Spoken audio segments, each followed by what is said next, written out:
You heard nothing. I was checking a thing.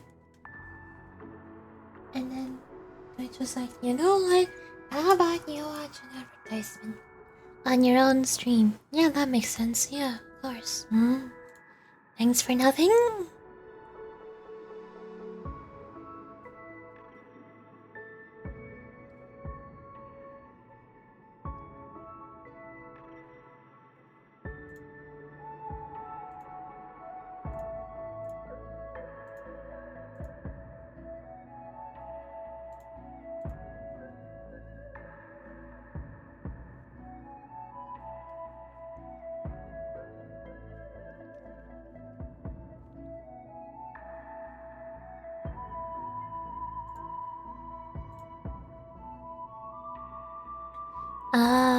I'm trying to make sure I have everything set up here. Ready to go. I think so. No, wait. Oh, shoot. I forgot a spoon for my tea again. We're not ready. Hold on. Give me like 30 seconds. I'll go grab it.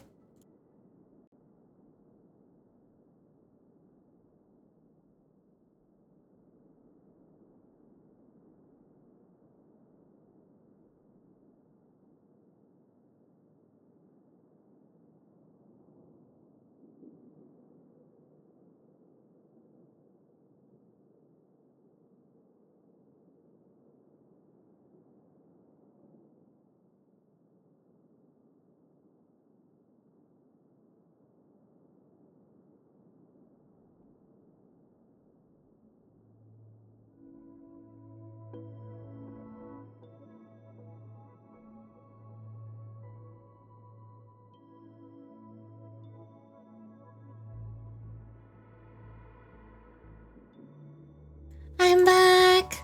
I got the goods. We're fine. Everything is fine. Don't worry about it. I have the situation under control. I would never mess up anything.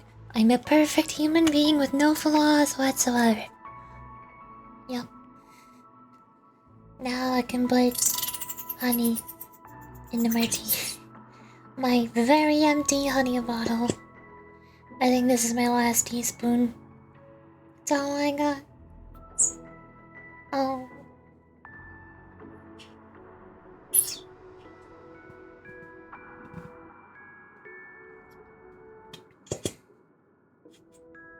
I have a potential backup just in case. I have some kind of honey butter spread. Whatever it is. It's like it's honey, but it's the consistency of butter. It tastes exactly like honey. It doesn't taste like butter. It doesn't taste like there's butter mixed with the honey, but somehow it feels like butter. So, if I need another cup of tea after this one, then I could try getting out the honey butter and putting like a spoonful of that into the tea. I don't know how that would work. I don't know if it would melt or not. It would melt and dissolve into the tea. I haven't tried it yet. One way to find out, I guess. We'll find out when we get there.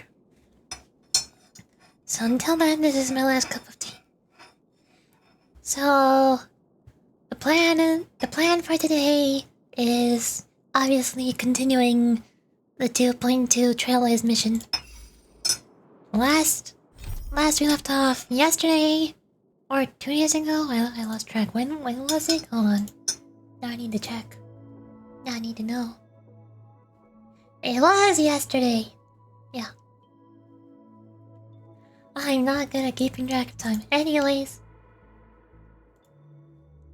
Last we left off yesterday is we went to the Nightmare Realm. Gathered everybody up. We met with the watchmaker who's now dead? In a coma? Something's wrong with him. So, Robin is okay, Firefly is okay. Gallagher is not the bad guy, he's on our side, he's fine. All is well. But also, Sparkle was passing around bombs to everybody and everywhere. A whole bunch of random people. I don't know what happened to Aventurine. I think he's dead. He's the one person who's dead. Aventurine is probably in the same place as a watchmaker. Wherever that is. The Nightmare Lair 2. The second layer of hell. I mean, the second layer of nightmare. However this works, I'm really confused. Penacony has been really confusing so far.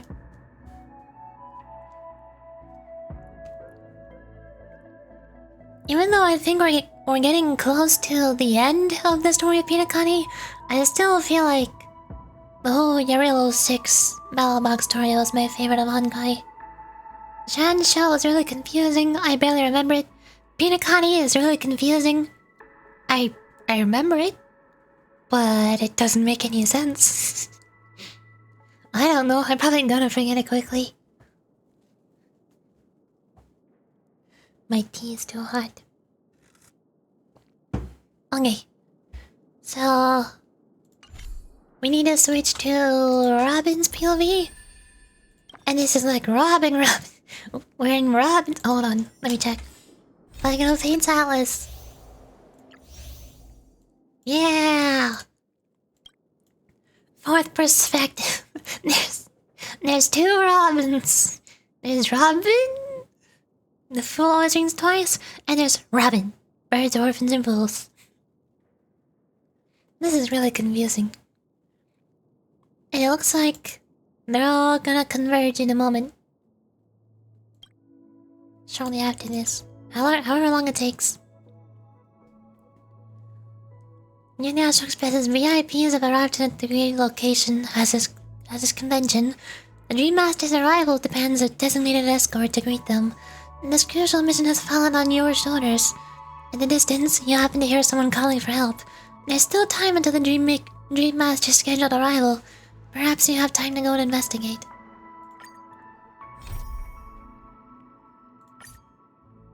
Switching to Robin's POV. The real Robin, not Sparkle.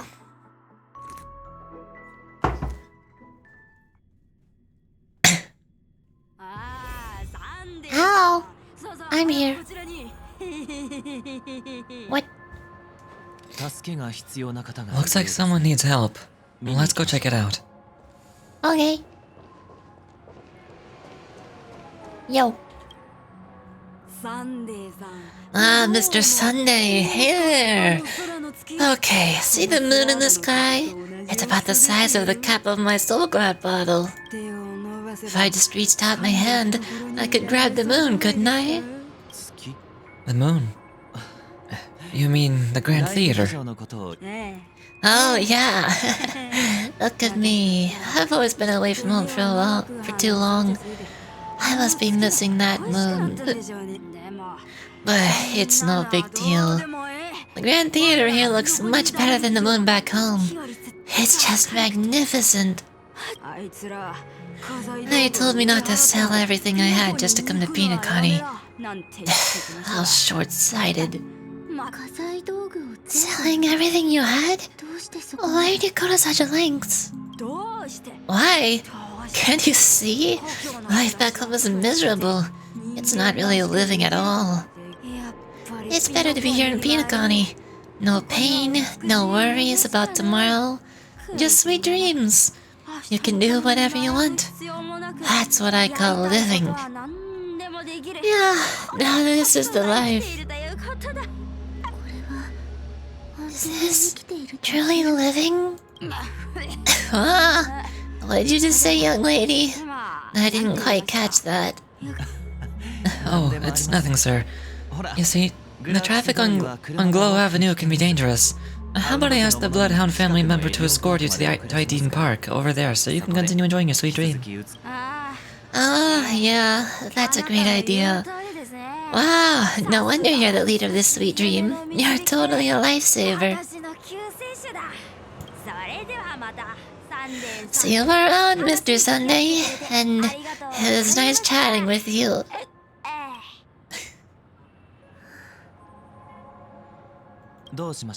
What's up, sister? This is the land of the dreams. But why do they live like this? The man we ran into, he doesn't seem happy at all. Even though sweet dreams are nice, they're just illusions. But for him, they're the only way to survive.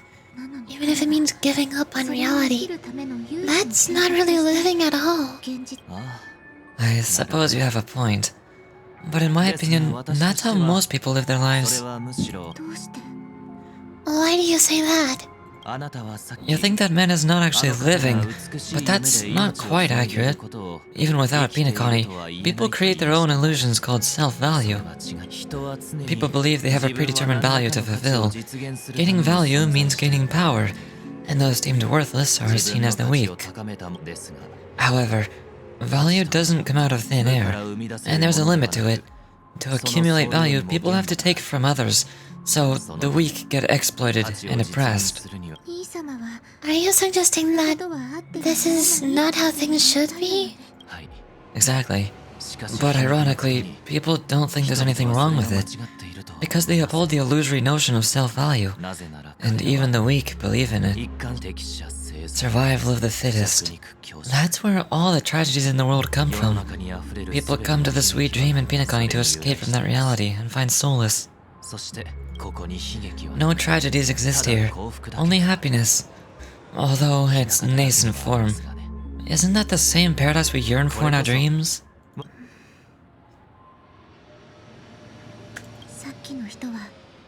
Perhaps that man is just an exception. Let's not jump to conclusions. We should experience the dreamscape ourselves, just as I did at the Dreamflux Reef. Yes. Seeing is believing. I'll accompany you. The Dream Master hasn't shown up yet, so we have some time for a stroll.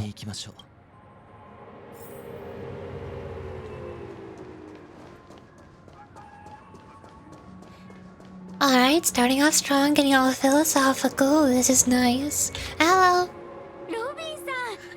Glad to meet you again, Robin. How are the preparations for the Shamani Festival coming along? We're all so excited about it. It's going smoothly. Thanks for making the trip to join the festival. You're too kind, Robin. It's a pleasure to have guests from all over the universe celebrating day and night. I can't stand being lonely or bored, so this jubilant dreamscape is just perfect for me. But if this went on forever, would it get boring too? Nah, not at all. Who'd get tired of having so much fun? Every day you get to wear fancy clothes, explore all sorts of dream bubbles, indulge in delicious food without getting weight, and you never get old or sick. As long as you can afford a room, this place is the ultimate paradise. But you know that only a few things can be brought back from the dreamscape to reality, right? That's exactly why I don't plan on bringing anything back. Just enjoying the dream itself is good enough for me. I mean, I'm not one of those long-living species. I only have around 60 or 70 years in this lifetime, and there's so much to worry about. Being happy here is pure bliss. Only in this sweet dream can I truly feel like I'm in control of my life and fate. Who would want to go back to reality after experiencing this bliss? I see. I genuinely wish you all the happiness in the world. And I wish you a fantastic performance, Robin. I'm off to the Blue Hour for the ball. See you later.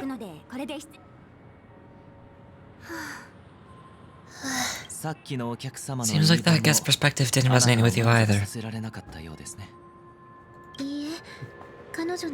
She had a valid point, and I could sense her genuine happiness. It's just that... What you're trying to say is, she thinks she's in control of her life, but in reality, she's just escaping from reality and seeking solace in this sweet dream. Once she steps out of the sanctuary, everything will be lost.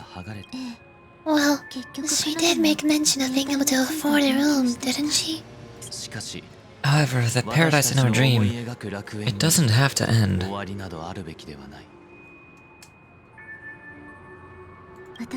No, and the paradise we yearn for shouldn't be just a fleeting dream either.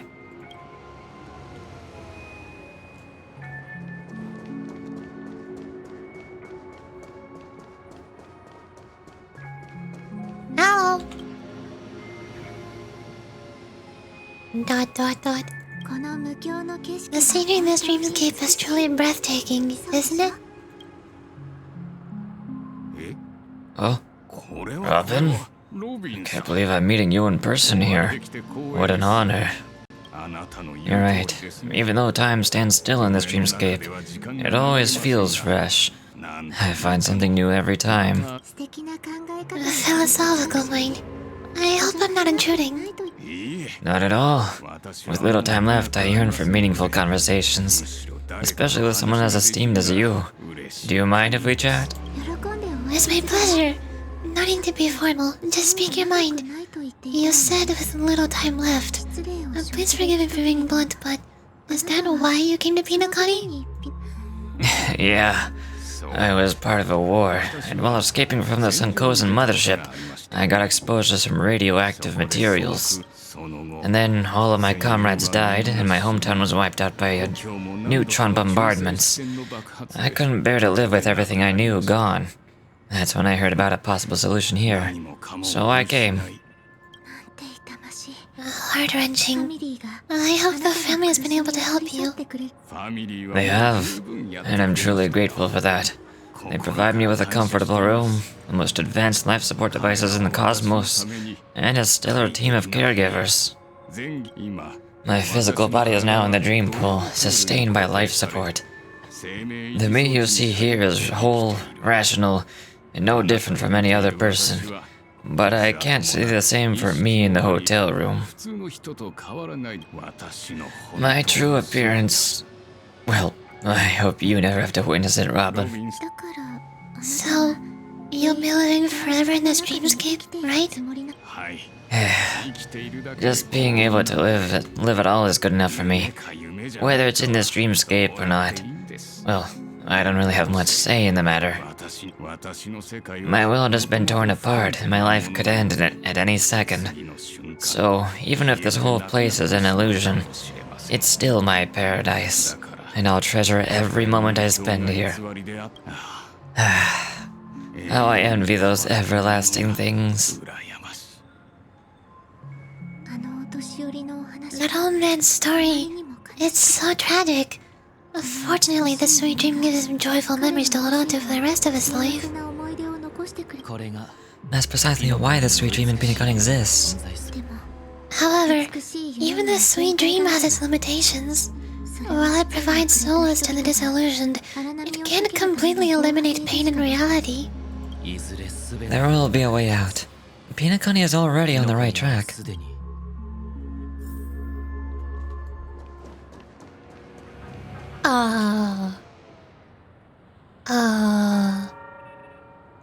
That's... Meet the other Robin. During your exploration, you encounter an eye-catching woman. She's disguised as you and strutting brazenly down Glow Avenue. You cannot fathom what kind of scheme she's brewing. For the sake of penacony and to protect your identity, you must have a firm discussion with her. Look who we have here! A lovely young lady. Wait, is that... me?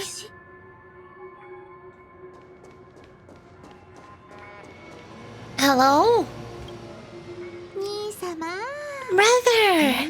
What a surprise to see you again. Show yourself. Your trick won't work on us. I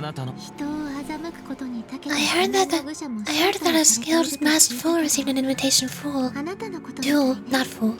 That must be you, right? Did you enjoy yourself? Barely. The people here are way too gullible. A little bait is all it takes for them to bite, and they run away at the slightest hint of danger. In other words, they're naive and cowardly. Now that you've had your fun, it'd be wise to leave before it's too late. The music of the harmony doesn't tolerate discord. What? Now that you have the real Robin, I'm useless? Oh, how disheartening. I've done so much for the family. You should be thanking me, because if it weren't for me cleaning up this mess, penacony would still be in shambles, don't you think? That was a personal request from the head of Gyro's family, and it has nothing to do with us. step aside and stop causing trouble for the Harmony Festival. The Harmony Festival? You think you can scare me? You think I have no idea what you're planning? I don't care what you're thinking, Chicken Wing Boy, but I'm pretty sure our lovely Robin won't be appearing on stage. After all, you're well aware of what a sorry state this dreamscape is in under the banner of Harmony.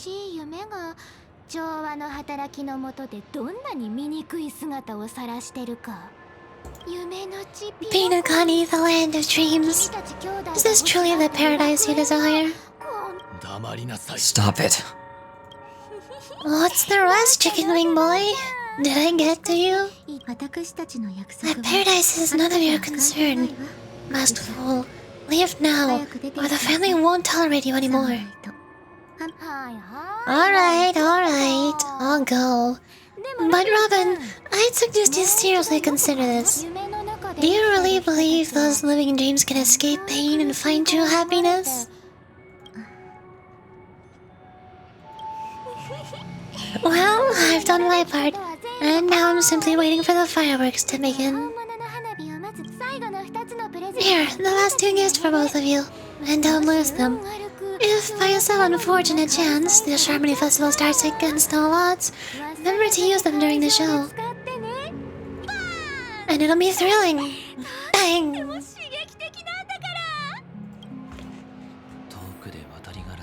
I heard a raven calling in the distance.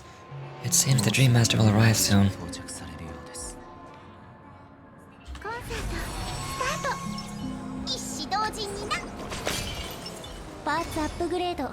I'm ready for combat.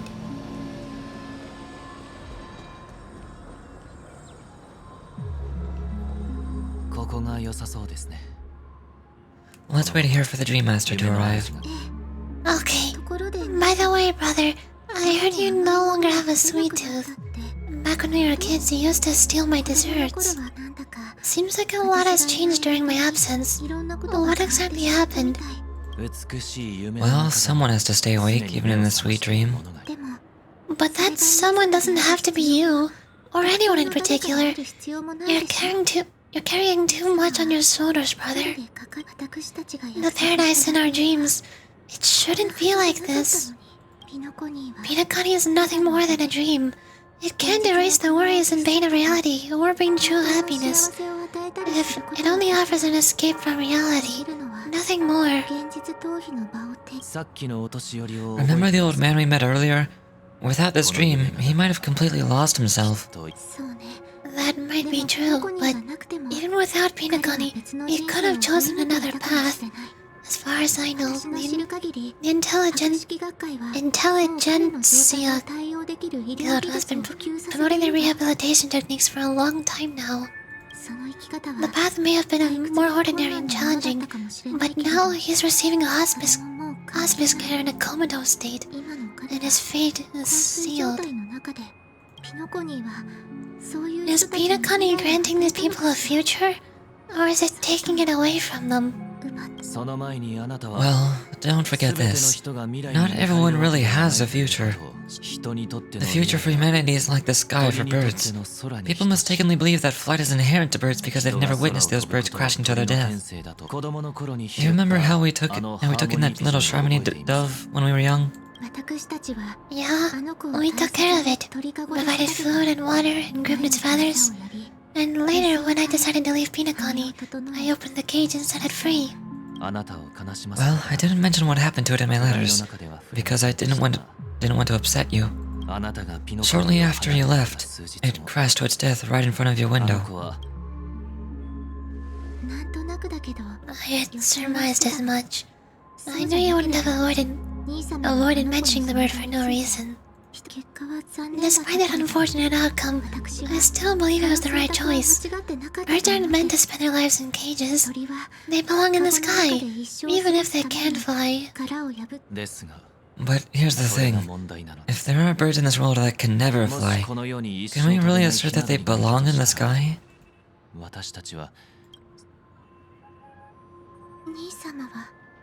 Are you implying that the same goes for humans too?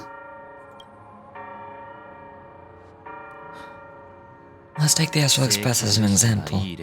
The Nameless made tremendous efforts to bridge worlds, gaining fame across the universe. However, only a few extraordinary individuals can endure such a perilous journey. And that's because the pursuit of the Trailblaze exceeds the capabilities of ordinary humans. Otherwise, why would this path be filled with broken rails, an abandoned express, and even a fallen Aeon? That's just sophistry. If that were true, then only the powerful would have the right to determine the future. Unfortunately, that's exactly what happens. Another name for the future is self-value.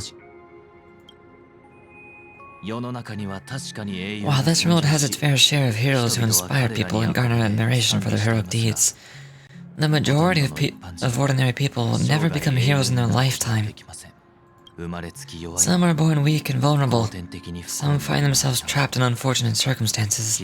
Some fall victim to malice and cowardice. When it comes to survival, everyone is equal, and the weak can only watch as their value gets constantly diminished by external forces. That's why we should care for the weak and support them, as if their suffering were our own. That's what the Odes of Harmony have always taught us. While the Harmony holds noble aspirations, the strong will always be strong. The weak will always be weak. Even in this carefree dream, human nature contains greatness, but it also harbors inherent weaknesses that can't be eradicated. In the end, if people can't even secure their own survival, they won't care about the illusory future of equality.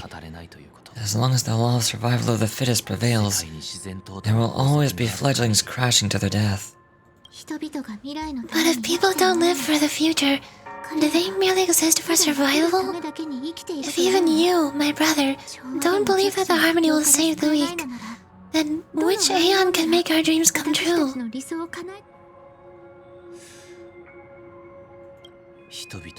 People often forget that when the first bird took flight, the entire world envisioned the future where no more fledglings would ever crash to their death. What? Are you reading, sister? What are you reading? Mr. Goldfield gave me a picture book. It's about the story of the harmonic strings. If I can become a chord master, I'd like to summon Dominicus, the harmonious choir. I want to sing with everyone and spread our wishes so that all can feel happiness and joy.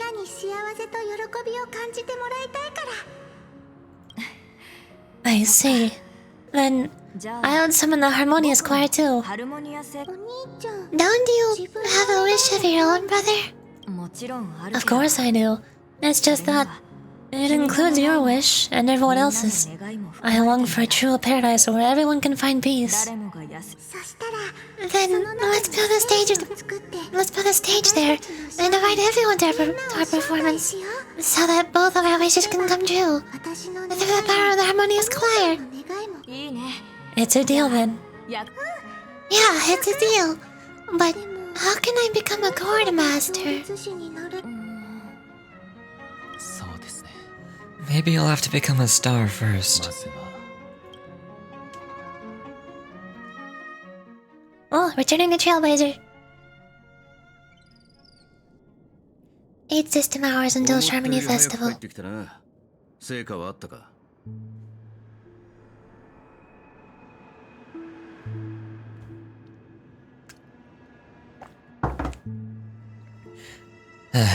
You're back sooner than I thought. Any results? Yes, and now it's up to us to forge ahead. Since he's already carried out his last wish, my final mission is complete. But pardon me if I sound curt. It's good to have determination, but the path Mikhail left for you is not an easy one to tread.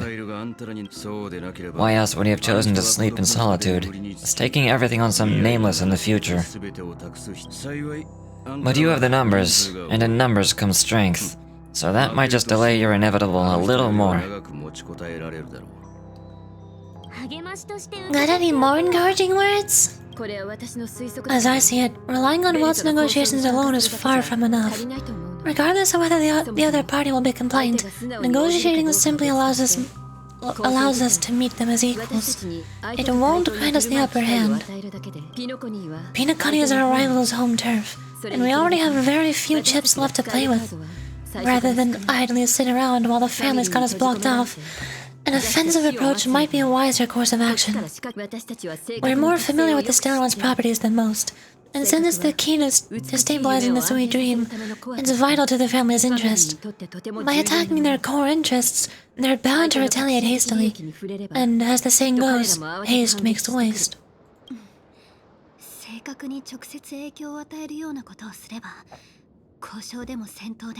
That's right. As long as we pose a threat to the Stellaron, either with words or otherwise, we have a chance at getting the upper hand.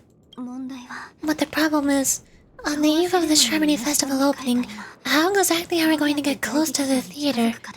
Family security will be alright, and if we brute force it, even if we succeed, it's too risky. So, no one's gonna say anything? Then I'll raise my hand. I know the answer to this question.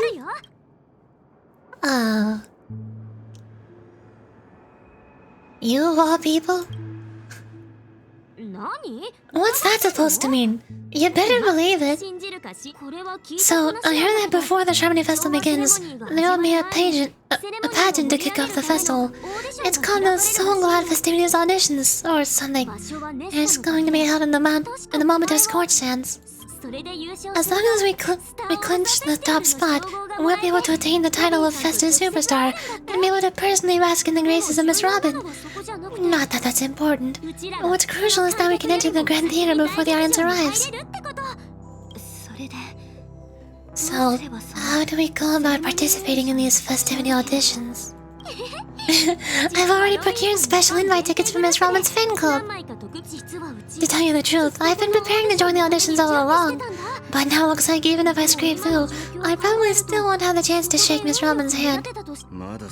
So they're still running this thing, eh? It was originally just a publicity stunt set up by Mikhail to drum up attention. But it looks like it might be worth a shot. We'll follow March's plan, Mr. Gallagher. Will you be joining us? I'm afraid I won't have the time. As a virtual character, I've already completed my final mission. Whether Penacony can awaken from this dream is all down to you. Should we ever cross paths again, I'd love for you to visit the Express. Alright. I'll have to add that to the databank of yours you've got on the Express. And Miss Firefly, we thank you for all your support. We're faced with a formidable enemy. As long as the Astral Express and the Stellar Lander's objectives are aligned, we're willing to cooperate with you. We've already come this far together. I'd love to join you for the rest of your journey on Penacony. I'm pleased that we can finally fight shoulder to shoulder. I couldn't ask for a better ending. This is also the spirit of the Trailblaze. Now, everyone, let's prepare to move out.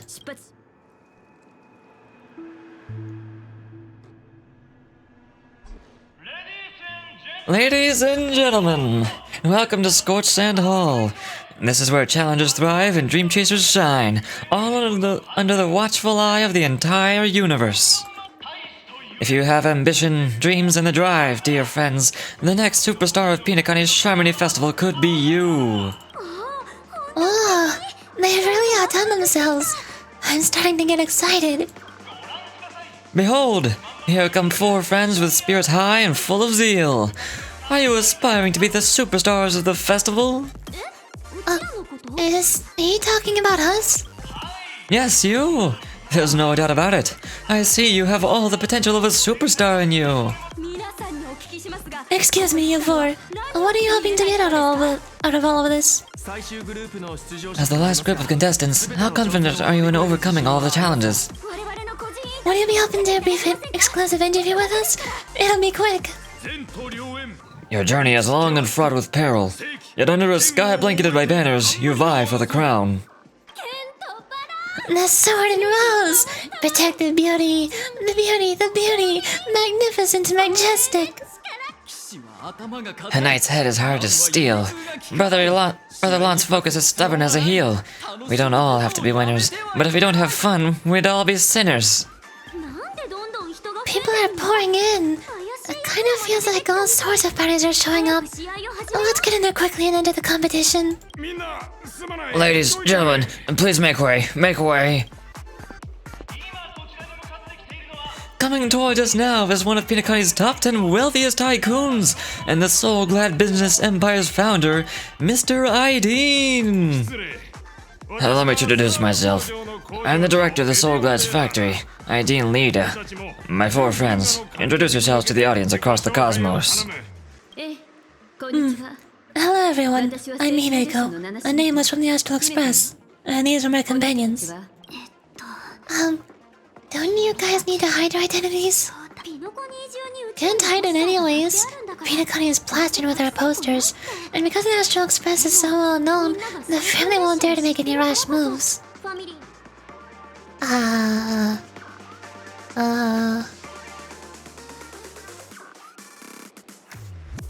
Is it really a good idea to have a talent show in this pivotal moment of our story? I say, looking directly at the camera. Given the situation, this is our best hope. Let's just get it over with quickly. Hello everyone, I'm March 7th. I'm an ordinary girl who loves adventures. Hello everyone, I'm Firefly. I'm also an ordinary girl who enjoys adventures. So it's a bunch of nameless guests, and this final face-off is bound to be spectacular. Time is precious. My 4 friends, come with me. Grab a bottle of Soul-Glad and make your dreams a blast. Music. Look into the center of light, into that deep silence. Yeah, that's not ominous. Where am I? Oh. Whoa. Whoa. Something is going on up there. And something's going on over here. It is in the form of a treasure chest. Yoink. Mine now. Oh. Bonk. Sticker. Oh. Is there anything? No, nothing new in the dreamscape. Pass. No. Bird. Yank. Yank. Yank. Sorry, was I bothering you? Chirp chirp. It's really noisy here, so even if you hide in here to sing, no, the birds can hear you chirp. But it's really too loud. I can't even hear myself singing chirp. It's okay. You can hear it? I'm so embarrassed, chirp. Don't look at me. I just want to find a hole to hide in, chirp. Speaker. When you're back into making the sound system, the bigger the better. Soul-Glad isn't hurting for money. This perfectly explains the timeless truth of bigger is better, and more is marvelous.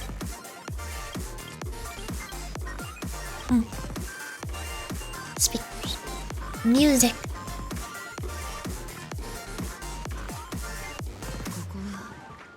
This place is buzzing. That's right. This venue is a miniature representation of that time known as the era filled with boundless possibilities. Hello, Stonelight? Super Hacker? Just look at this world. It's so boring through and through. I don't mean to criticize, but I have to say that all the challenges were so stupid that they barely took any skill. The School of Acting stage, the gunfire trial, they're just boring fillers used to speed things up and make even killing time seem boring. Take my homeworld for example, Punk Lord. We once put an enormous offline treasure hunt that perfectly integrated adventure gaming with real-life puzzles. The design was perfect. Do you know who the winner of the great treasure hunt that day was? So, who was it? Seeing as you're so curious, I'll tell you who.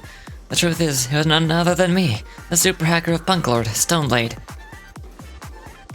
Are you up for chat? If you got something to say, make it snappy. A hacker's time is worth far more than you think. Oh. May I please remind you, Grey Hair, that you shouldn't insult people, or you might regret it. I have all of Penacony's communication network in the palm of my hand. Changing your account data is a piece of cake for someone like me. My powers are far greater than you could ever imagine. Don't force my hand. No, Shinola. Huh? What did you say? Just you try saying that again. I've never been afraid of anyone before in my life. You mad? Why, I'll make sure you never forget. Stonebite lifts his hand up and as a flick, suddenly a glorious brilliance flashes before your eyes. What? Go back home and check your account. If you haven't lost any credit, I will relinquish my Punglorian passport. Don't just think you can get away with doing whatever you want around a super hacker like me.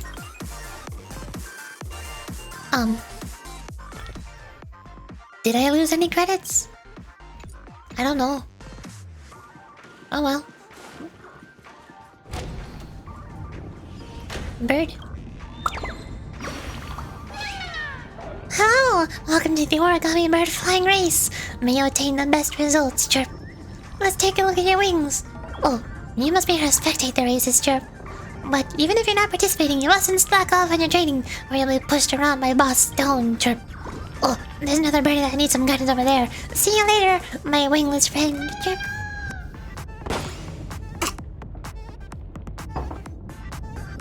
Spinny hallway. This reminds me of those kind of spinny hallways you'd see in things like science museums or what are they called? Walk through amusement park rides? I don't know what they're called.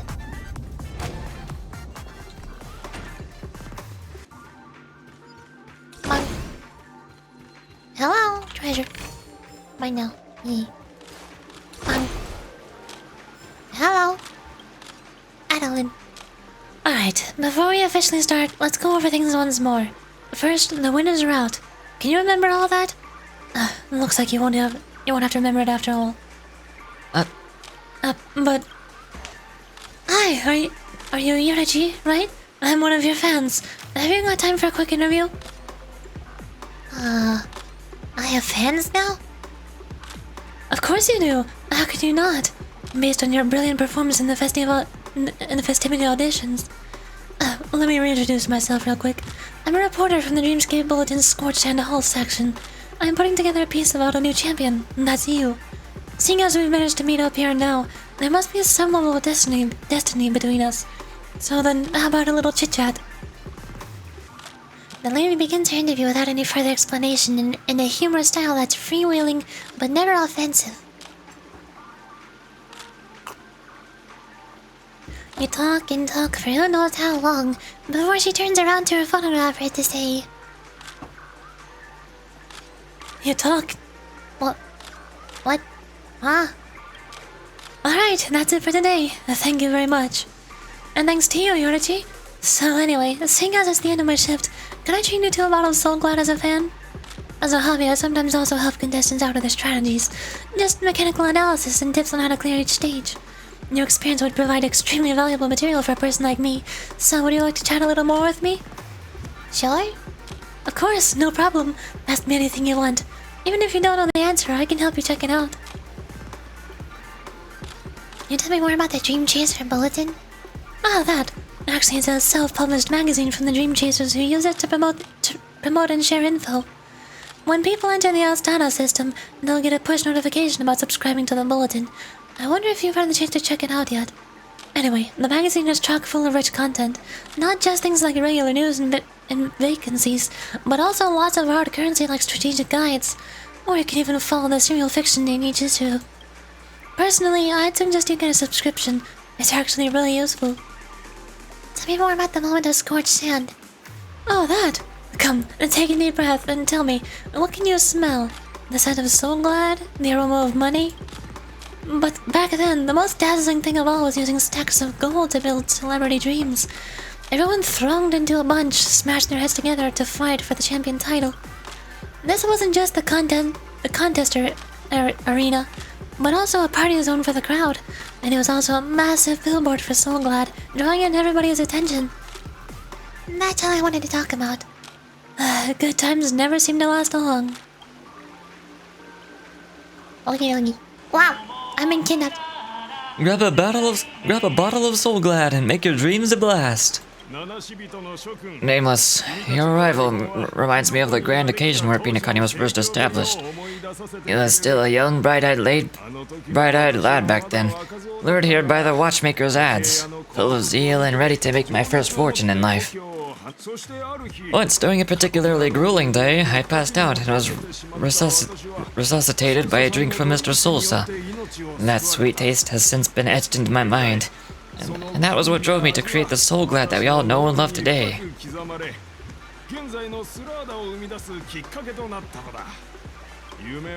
The dream-chasing era was truly a wondrous time. I miss those days. And the Watchmaker. Scorched Sand Hall is my homage to that time of boundless possibilities.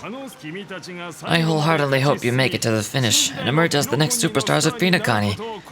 Now then, is there anything you'd like to say before the competition officially begins? Nah, we win. Rest assured, we're gonna take it out in this. I can feel it.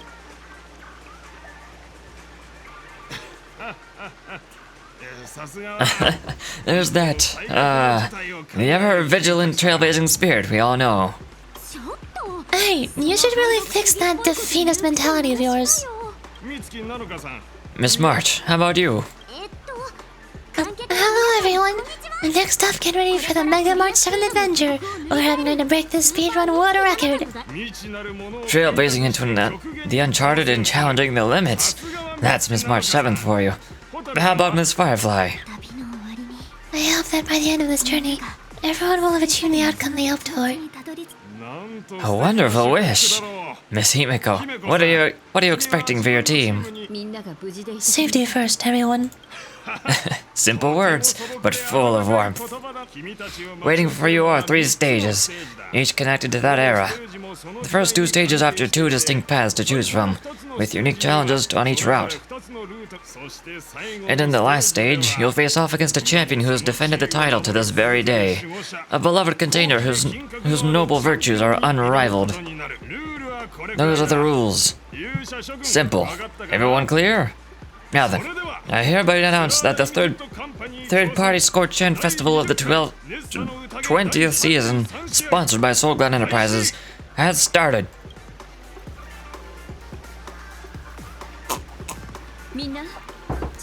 Everyone, as the Charmony Festival is drawing closer, we must reach the end as quickly as possible. Factoring in efficiency and safety, splitting up into 2 groups is the best choice. March and I haven't known Miss Firefly for too long and aren't really familiar with her. It'd probably be better if the 2 of you are paired up. Fine by me! Let's do it. Alright, I don't have a problem with that. Huh? Say what now? I get to pair up with Firefly and there's no catch? We'll split up into the assigned groups then. Let's not waste time. Okie dokie. But also book. Evening Tavern Story Soul Glad Special Issue. Scam alert. Oh boy, more scams. I love scams. Hey there, my dear readers. It's been a while, and I miss you all. In our last edition, we talked about... Well, honestly, I can't remember what nonsense I made up last time, so let's just forget about it. It was about people being capable of flying. Anyways, are you sick and tired of boring news and lame entertainment? Do you find yourself unsatisfied even in your wildest dreams? Are you craving something more exciting and fun? Well, guess what? Today, the one and only Miles, the ultimate tavern reporter, is here to lead you to the truth behind the golden bubbles. Scam alert. Epochal Soul Glad is nothing but false marketing.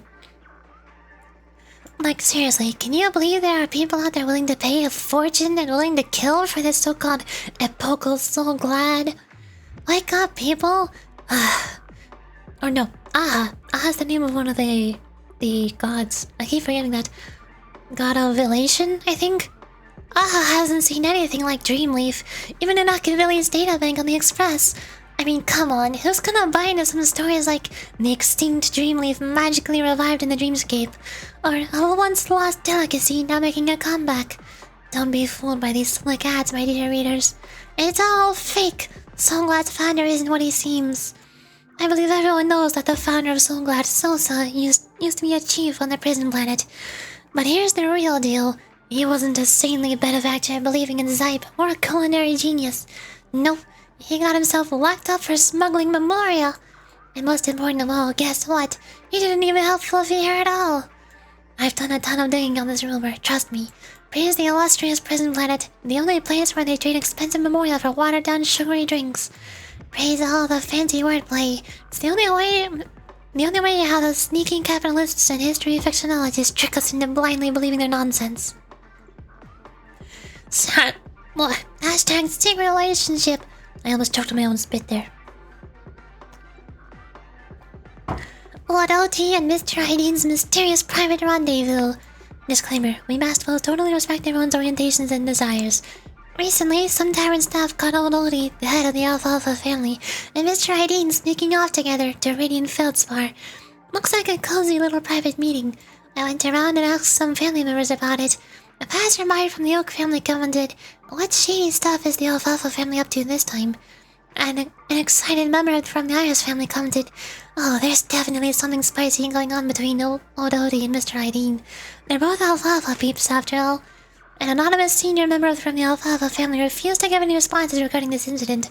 And a not-so-friendly Bloodhound family member warned, "Keep spreading this nonsense and adding unwanted questions, and I'll feed you those memory-zone memes." And that's a wrap, dear readers. Stay tuned for more mind-blowing news coming your way. Totally real news. Definitely not made up. Blue soda. I've eaten poor taste to drink Soulglad at a place like this. What do you mean? This whole place is sponsored by Soulglad. How am I not allowed to drink Soulglad? Oh. That doesn't make any sense. What? What? Why am I disqualified? Break all glass stone balloons in the audition plaza. Oh. Whoops. Too late. Red soda. Do not drink into the system hours before a contest. Participants who ignore this warning will be responsible for their consequences. Yank. Hello. What are you looking at? Never seen a bird drinking water? Chirp. Plucky can beat a boss down once he's down some Soulglad. The speedster can also go quicker with Soulglad. If that's the case, as long as I drink enough Soulglad, I'll become fast as a rocket. I'll surpass Boss Red in no time, chirp. Watch this. This super bird is gonna go turbo, chirp. So Soulglad is basically like spinach for Popeye. Makes sense. Hello. Whoa. Welcome to the first stage of Soulglad Enterprises' 33rd Scorched End Festival of the 20th season, Dream Play Fantasia. In this stage, you can choose between two challenges, the School of Acting or the School of Action. In the School of Acting challenge, you have to complete performances from 3 scripts and move the panel judges. In the School of Action stage, you have to defeat 3 groups of enemies convincingly and reach the end. Now, make your choice. Which one is which? Select challenge area. Oh! Pinball! Wow! Whoa! Oh, here I am. Wherever I am. I don't know where I am. Where am I? Click the button on the tracks and select the challenger arena to go to. Purple. Acting challenge. Action challenge. I would go to acting.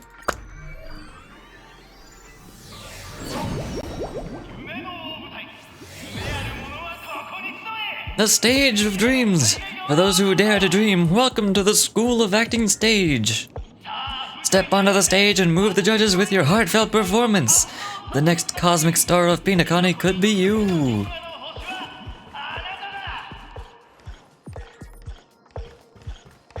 Hello, I'm here. Competitors, allow me to introduce the rules of this challenge to you. There are 3 stages up ahead. On each, you'll find an outline of the script. These 3 scripts were written by the legendary watchmaker and depict various stories from the penacony's area of pioneering. Your task is to bring those moments to life, find the right words, and act convincingly to make the judges feel the script's intended emotions. I wish you a successful performance. Also, a bit of trivia. The record score for this stage is held by a participant with fiery red hair. His exceptional performance brought even the strictest judges to tears. It's like he wasn't even acting at all. You're telling me Argenti is here? There's no way Argenti is competing here, is he? Oh no. We're running out of time, so let's get this over with quickly, Yoichi.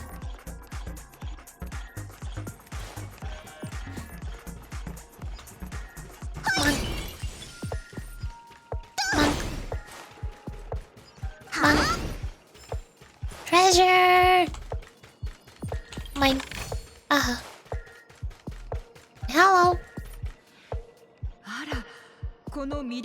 Oof, just take a look at this pair. Such star quality. Since you've come as a pair, I'll prep a 2-person scene for you. You two, are you ready? Ready. Envision that you both, driven by the spirit of exploration, are arriving at the land of dreams that is penacony for the first time. But, instead of lush lands, you find yourself amidst swirling sands and desolation, far from the paradise the watchmaker described. You're driving an old clunker through the wilderness of the dreamscape, braving the cold wind, choking on the dust, and suddenly, a fierce memory blocks your path. Now, Yoichi, what line would you deliver to express your disappointment in penacony?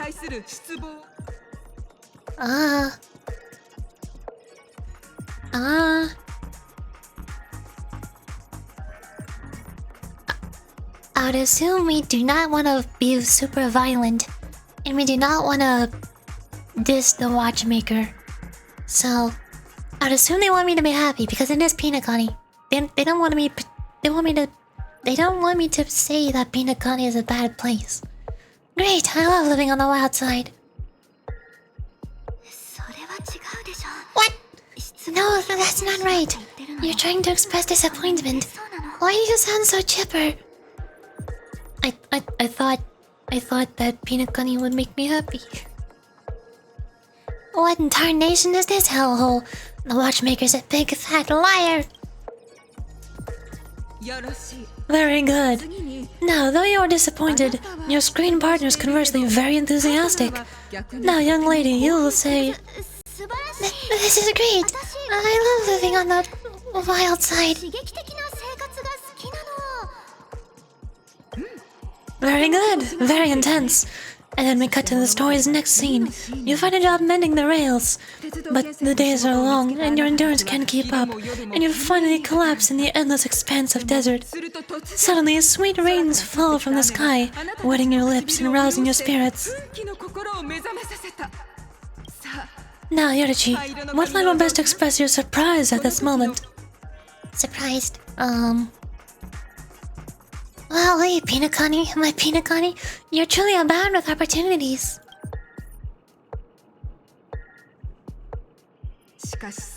But at this moment, your partner yet gazes into the sky, both her eyes closed.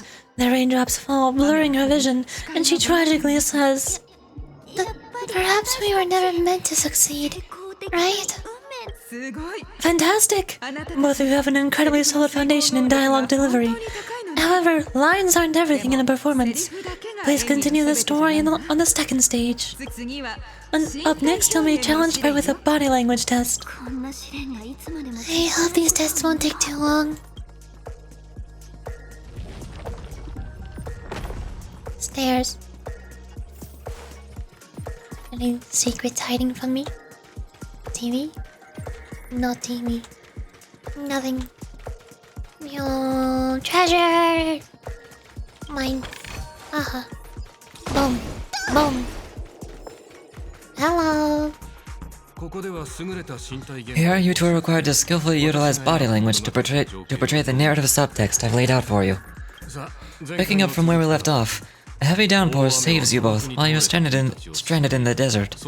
This rain quenches the anger in your heart. You look to your companion, now completely devoid of fighting spirit, wanting to comfort her. At this moment, what should you do to make her laugh? Tell a dad joke is verbal, not body language. Stand up and pay to move out. Roll around in the sand? I guess?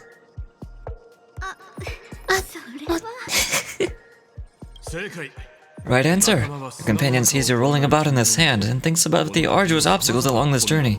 She can't help but let loose a laugh, rekindling hope in her heart. And so the girl reacts. I'm gonna get back on my feet and keep moving forward. A tug at the heartstrings. This story continues to develop. The heavy rain leads you both to sense a business opportunity, so you start venturing into the umbrella industry. But just as the business begins to pick up, competitors start flooding the market with low-priced goods, squeezing your market share.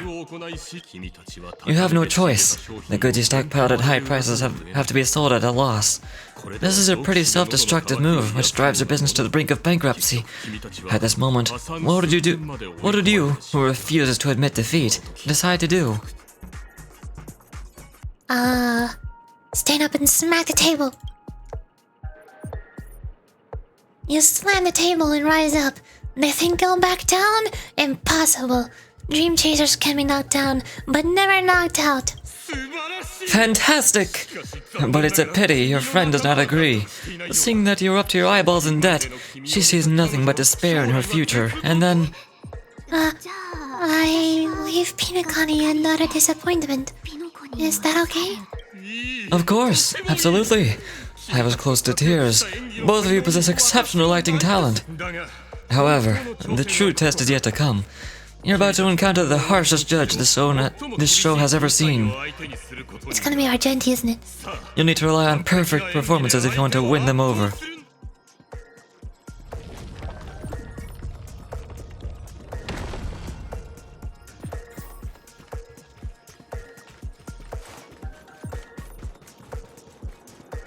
No, not Argenti. Oh, surprising. Who was the red-haired person they mentioned? Or did they say that the red-haired person was the highest record from the challenge, not that they were one of the hosts? I guess it's different. Welcome to the final stage. Actually, all the scenarios that you previously encountered were all from the film Once Upon a Time in Dreams. Two companions arrive on penacony with nothing but a dream. Their desire for achievement is met with continuous setbacks. Ultimately, one continues on despite spiraling into debt, while the other concedes defeat and leaves. Many years later, their paths cross once more in the thriving penacony, and they refuse to acknowledge each other because... I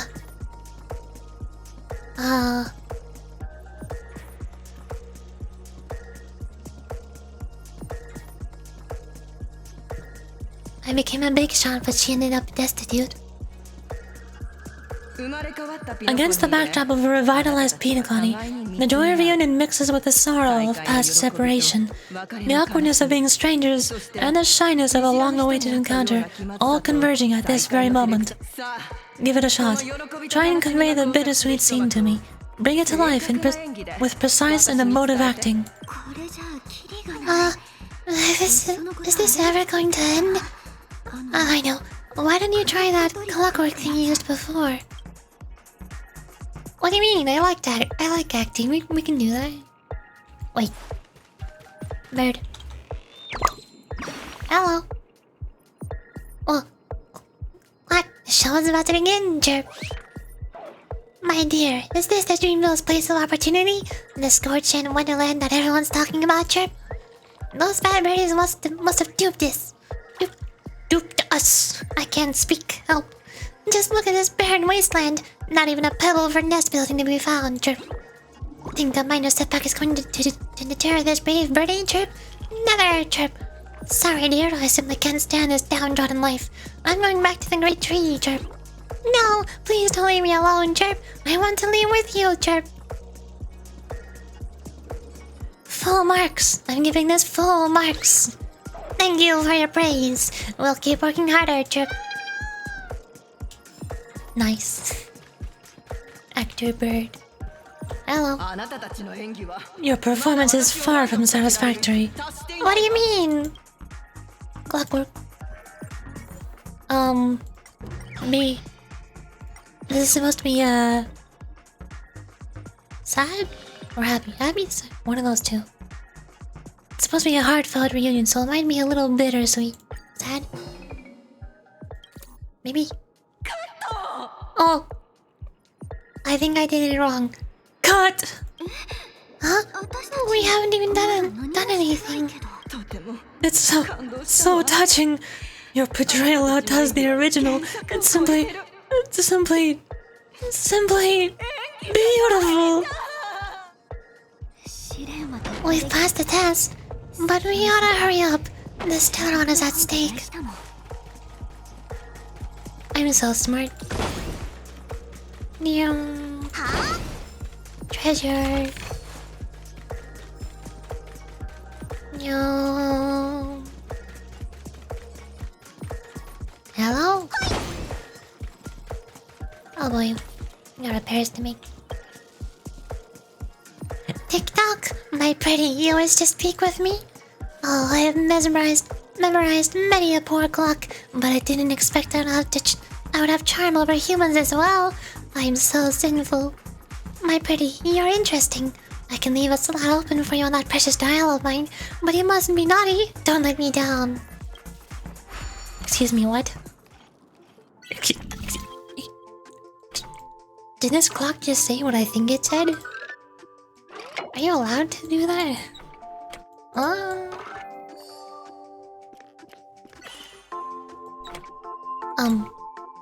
You have a path. It's right there.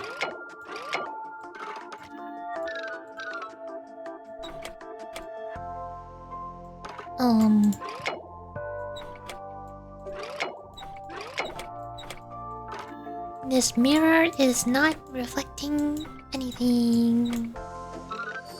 Oh, I see.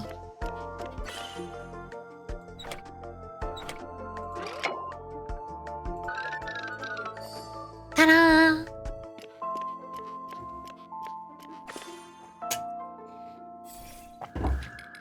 I did it! Awaken! TikTok! I thought I'd be more popular if I spoke like this, but it just doesn't seem right. TikTok, I'm sorry. Please don't look at me with those disdainful eyes. Okay. Continuing. Wait, no, not continuing. Treasure. Hello? Oh, no business like show business. When you get what you wish for, you'll no longer want to keep everything you already have. Hello? Congrats to both of you for clearing the stage. But more importantly, are you having fun?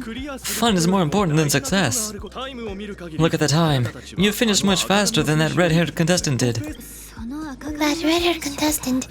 Who is that exactly? It's Argenti. I already know it's Argenti. It has to be. You'll find out eventually, but only if clear the next test first. What? Are you supposed to say only if you clear the next test first? Welcome to the second stage of the 33rd Scorched End Festival of the 20th season, sponsored by Soul Glad Enterprises. Gunfire time! You have the option to choose Gunfire and undergo Brother Hanu's trial, or Time, where you'll face Klaki's trial. Now, make your choice. No. Away we go!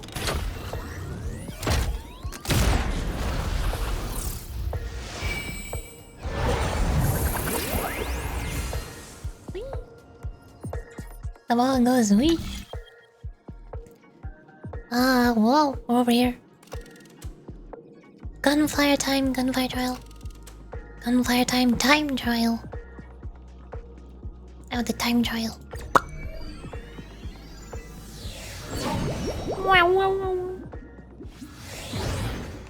Hello. Dear friends, welcome to the wonderful world created by the Watchmaker. Awaiting up ahead is the titular character from the beloved Clocky animation, Clocky. Something looks wrong with him. And it's not just the bird. It's said that the watchmaker dreamed up the idea of clocky when he was just a boy. Back then, he was merely an apprentice in a clock shop, and one night he dreamt that all the broken clocks started sprouting arms and legs. Like a skilled navigator, he steered them towards the right path. As a classic figure who grew up with many, clocky truly shaped a generation, solidifying the watchmaker's pivotal role in popular culture. Contestants, may you have a wonderful time with clocky. The trial of time. I hope it won't waste too much of our time.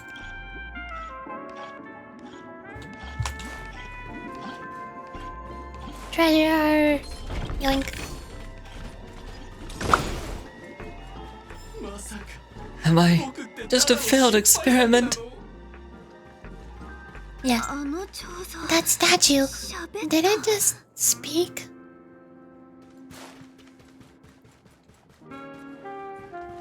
I don't know where I'm going.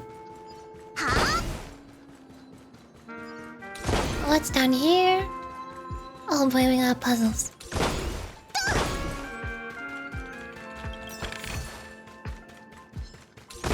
No! That's not what I was aiming for. Oh. Oh! What is up with the background? And also the music? What is happening?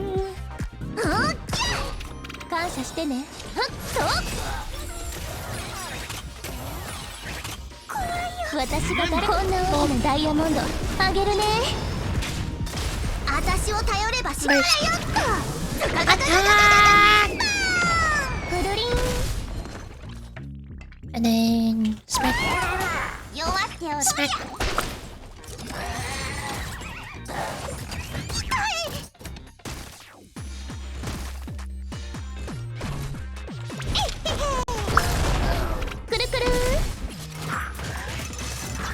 Ow. Owie. Cut. 1, 2. Oh no, I thought you had to be ready. Never mind. Oh, wait, how did her get up here? This works.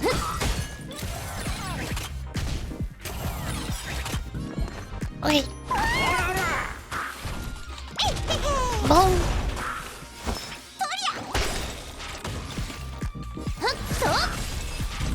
Ta-da! Well, that could have been completely avoided. Now what's going on over here? Wow, perspective. No. Treasure? Move. No. Hello? Do I do this? Wow. I'm here now. There's another one? Why is there another one? Oh, there's a whole lot of area over there. Maybe I should come back here later. At the teleport waypoint. I'll come back here later.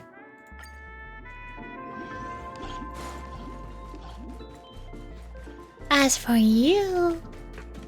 Oh, treasure. And there's a puzzle. TikTok! Why do you want to talk to me? Is it because you're a fan of mine? It's hard being last season's fastest superstar. I can't get away from my fans' fervent passion, even if I disguise myself as a ticker.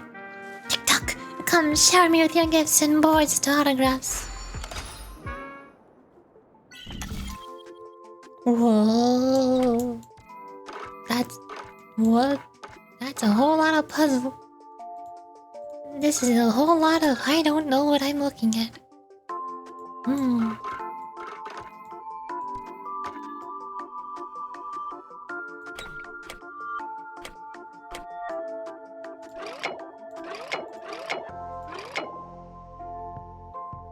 Almost. But not.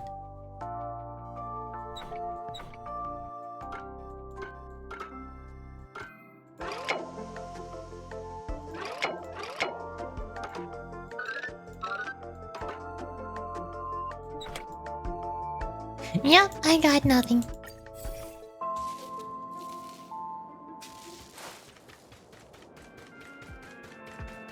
Hello? What are you? 100 truths about the Pepeshi, huh? 26. That it goes on. Excerpts from the book The Secret History of the Pepeshi. 1. The football on the heads of the Pepeshi is actually their core, while their human body is merely a form of mimicry. 2. Zype once attempted to bestow blessings upon the Pepeshi, only to discover that it was Zype themselves who received the blessings. 3. Touching the Pepeshi's football can extend one's lifespan. 4. In times of danger, the Pepeshi's fluffy ball has the ability to detach from their body and regenerate a new body. 5. However, there is no known threats that are capable of making the Pepeshi feel truly endangered. 6. The destruction is merely a derivative of the Pepeshi's one and only path, mischief. 7. The Pepeshi's flop ball can emit faster than light particle beams. The Pepeshi can catch the faster than light particle beams they launch at the end of those beams. The Pepeshi do not dream. Instead, dreams dream of the Pepeshi.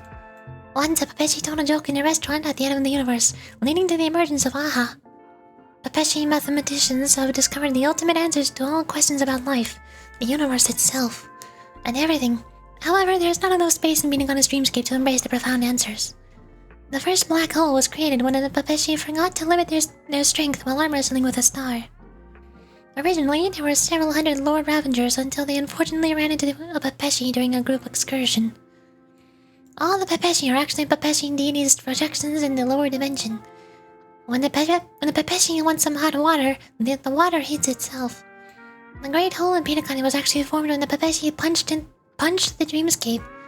IPC initially intended to publicize the truth stated in Article 16, but that Pepeshi expressed their dissatisfaction, leading to an immediate change of plans.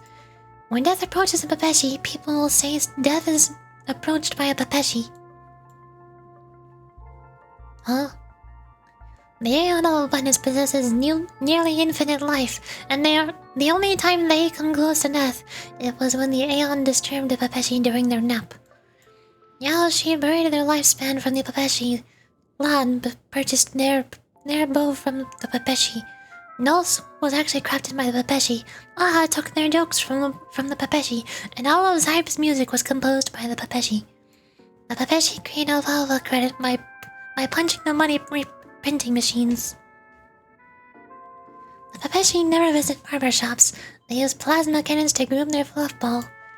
The cancer of all worlds is merely crumbs left behind by the Pepeshi during picnics throughout the universe. Oh. Of course. Cancer of all worlds is another word for stellarons. Stellarons are made by Pepeshi. I'm surprised that whoever wrote this knows what the stellarons are. The engine of the Trailways draws inspiration from the faster-than-light strides using the Pepeshi during their leisurely strolls. Clockia was originally based on a Pepeshi, but the camera captured its image exploded in awe. The watchmaker is a Pepeshi who prefers to remain hidden from public view. Anunoi is said to be a furry Pepeshi, and Old Oti is actually Pepeshi. Everything you know, and everything you love, it's all Pepeshi. It all makes sense now.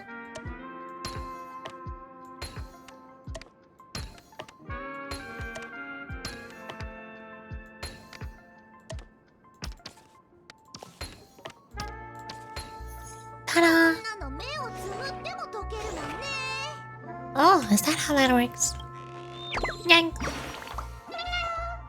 Oh, finally got down from there. Thank you for saving my life. I never knew solving jigsaw puzzles could be a weight loss regimen. I didn't think it was that high when I was going up. My heart almost exploded when I realized, Chirp. Are you not afraid of heights when you're flying? Of course I am, Chirp. Which is why I'd never flown. I climbed up with my claws, Chirp. Goodbye, Chirp. Please forget this acrophobic, embarrassing birdie, Chirp, Chirp. Okay. Good luck. New treasure. Beautiful, bountiful treasure. Mine now. Investigate. Am I just a failed experiment? I'm just an expendable failure of a clock, aren't I?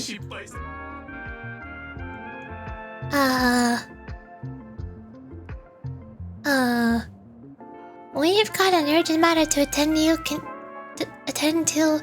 Can you please let us pass already? I know that this may sound like an exaggeration, but penacony is actually in danger right now. We have to prevent it at all costs, sooner rather than later. Oh, another group of opportunistic challengers. Sorry. Though I may be a failure of a clock, I still have my principles. You guys are just like the other challengers. You want to enter my inner self? Then please be my guest. But you won't find anything worthwhile. I'm just a failed piece.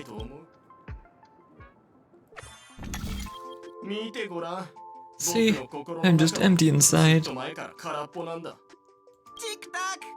Tick-tock!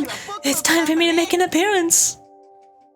The plot thickens. Help! Clocky. I can also see him. Is this character part of the show? In Dreamville, Clocky is everywhere and can do anything. Like, right now, I could solve this problem with your big ticker pal, Tick-tock. I can't believe it's actually Clocky. Why would you come and visit a failure of a clock like me for no reason? You see, we're all clocks. We're a family. I want to help you be happy. Tell your pal Clocky what's troubling you. I came across a startling revelation yesterday. Apparently, Dreamscape Ticker isn't the same as Clocky at all. It's just a discarded prototype from Clocky's early development. Please, just leave me be, Clocky. I just don't know how to face you, because I'm just a failure. Oh dear, seeing it like this is utterly heart-wrenching. But fear not, we're here to help it rediscover the missing parts of its inner self and guide it out of despair. I guess even true members can experience existential crises. Don't worry, miss. I have already pinpointed its missing parts. Over here, my friends. Better be fast like a hamster ball night.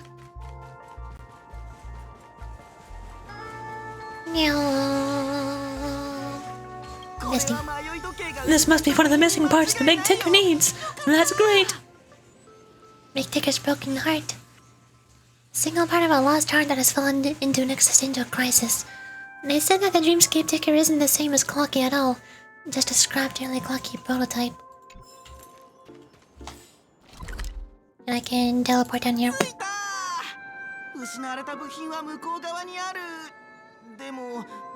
We're here. There's a missing part on the opposite side. But how do we get over there? There's also a Dream's Eye left here by the Dreamweaver. We're running out of time. We'll have to use it if necessary. I think it's a little bit late. I already made it across. I'm very much already here. Treasure. Help! Help! I'm about to end up as your roast dinner, Tweet. Oh. Tweet, help! Help, Tweet! This fella's body is boiling hot, Tweet! It's cooking the bird. Is anyone there, Tweet? I can't take it anymore, Tweet. Oh dear, it's an origami bird. What's it doing in beyond Overcooked's tail? Is that Clocky, Tweet? Please save me, Tweet. I'm being roasted alive, Tweet. A roasted bird? This is horrible. Let's save it quickly.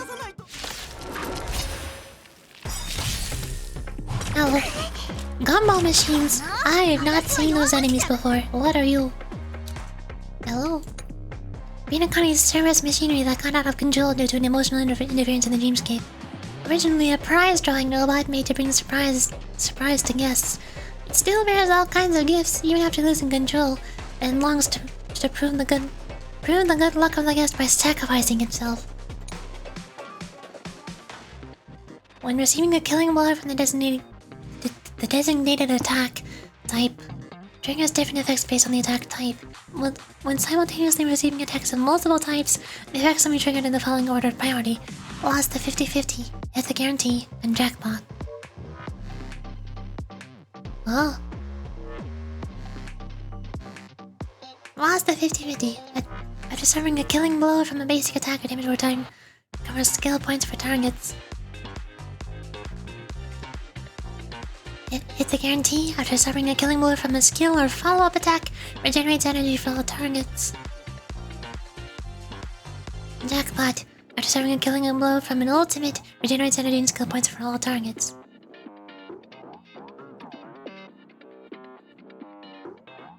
So basically I want to kill him with an ultimate if I can.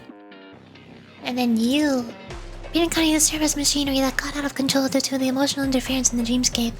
Originally a culinary robot, it is still breathing fire for grilling ingredients after losing control, intending to burn the diners to crisps. Does fire damage. Enters the charge state, and the next action uses flaming stir fry. If still heating does not reach a certain number of stacks, then clears all stuff eating stacks. Oh. The turn is stuff heating. Simmer. When it's used as an attack, it takes damage, gain 1 stack of stuff heating. Oh. And its charge date. In the next action, uses flaming stir fry. Which is this one. If stuff eating does not reach a certain number of stacks, then clears all stuff eating stacks. So, I don't understand. Does that mean I want to not hit it too many times, or I do want to hit it too many times? After ending the charge state, deals massive fire damage to all friendly units and decreases this unit's defense once stuff eating has reached a certain number of stacks, then clears all stuff eating stacks. Okay, so I do want to take even more stacks. While not under the charge state, upon clearing a certain number of stuff eating stacks, immediately takes action and uses to ignite stealth. When attacking, this unit has a chance to slow the target. When this unit is attacked, it takes damage over time and gains 1 stack of stuff eating. Basically, I want to hit it as many times as I can. A burst. One of these. Smack.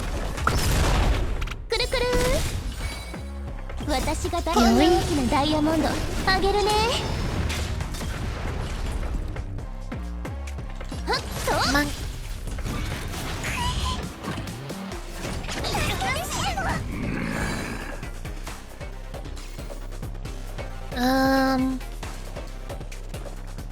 I want to kill this with an ultimate. If I can, somehow.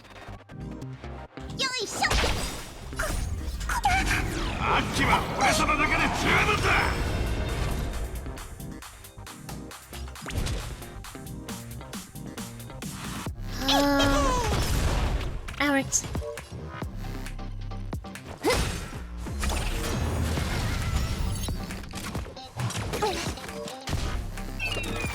Not what I wanted to do. Okay, well, too late.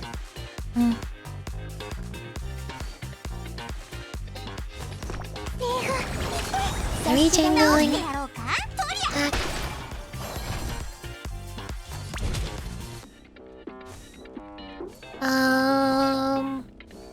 Attack first, then burst.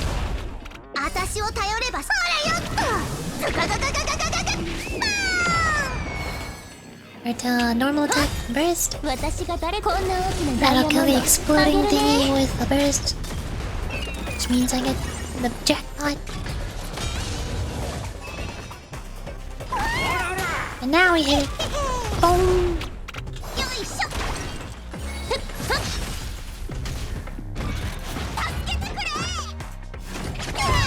Ow. Smack it more.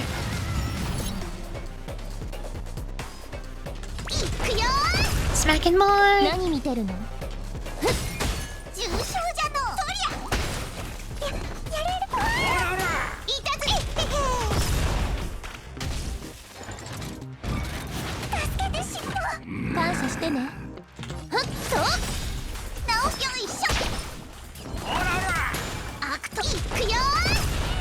Ta-da! I did it. smacked it good. Bird. Yank. Oh, thank you guys. Tweet. I feel like I'm about 70% cooked. Tweet. Thank goodness you're okay. But why did you burrow yourself in that fella's tail? Because that fella stole one of Mr. Big Ticketer's parts. Tweet. I wanted to help retrieve it, but I accidentally got myself stuck in the oven. Tweet. Go ahead and get it. But be careful. It's hot. Tweet. An inner cell fragment belonging to the Sweet Dreams troupe. This is just too surreal.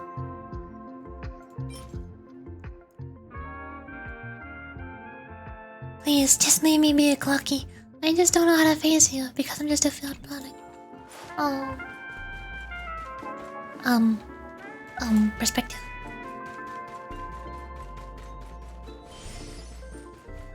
Smack.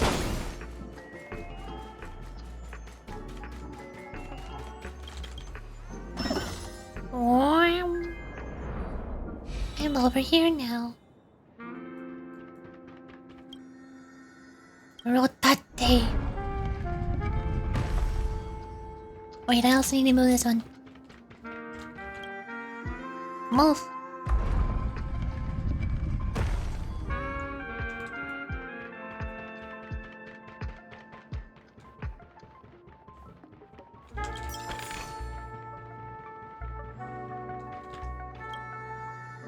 Rotate.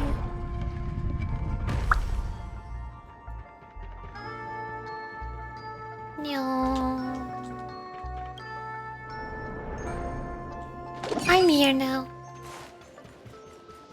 Oh, hi there. Coming through. I am yoinking your treasure. Smack. Smack. We've gathered all the missing parts. Let's hurry back. We don't want to keep the big ticker waiting.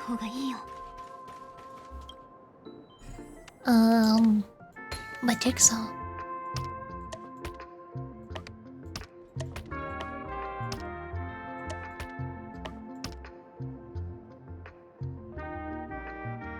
What?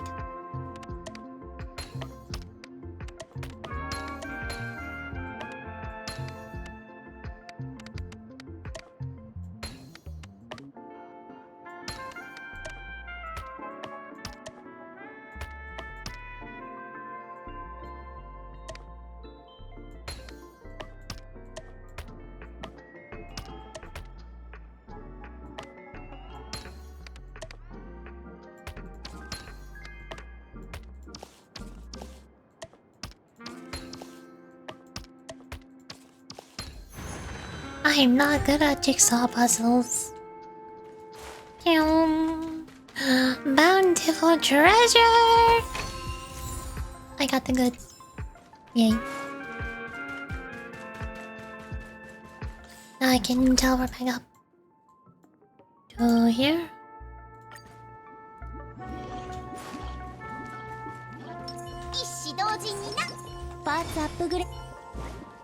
Hello! I'm here. Investigate. We're back! As long as you have these, you'll be able to find closure, TikTok. Oh, the sudden surge of joy. It's working, TikTok! Next, we just need to enter its emo-scape, help connect its pathways, and we're done! Please don't be very difficult. I hate these puzzles. Oh, it's not looking good. Oh, I hate these puzzles so much. Why you know roti? Oh. Oh. Um.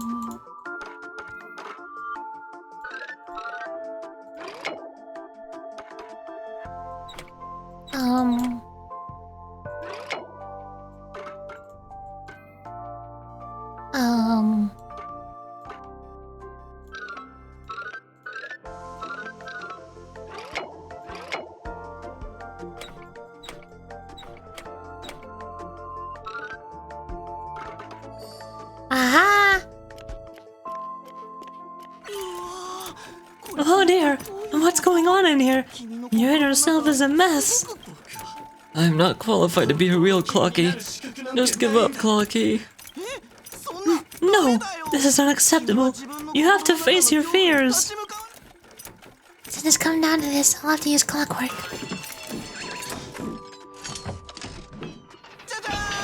Ta-da! Success! Yep, that's how that works. Just force them to be happy. I found the solution to depression. Ta-da!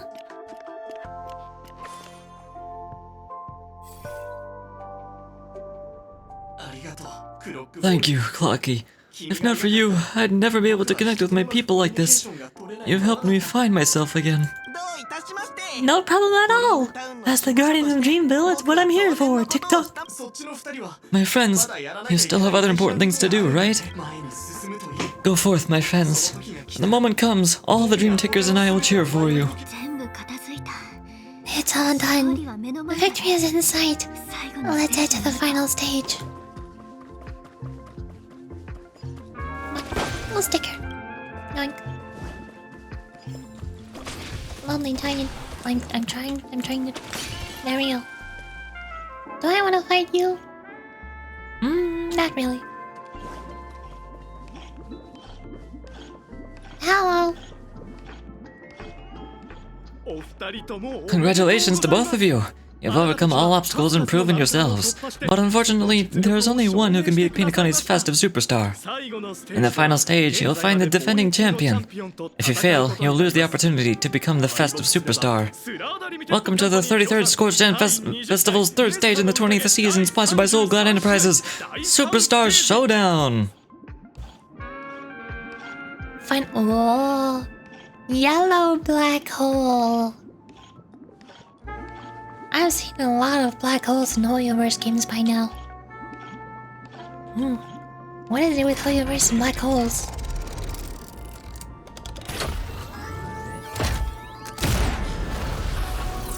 Wow.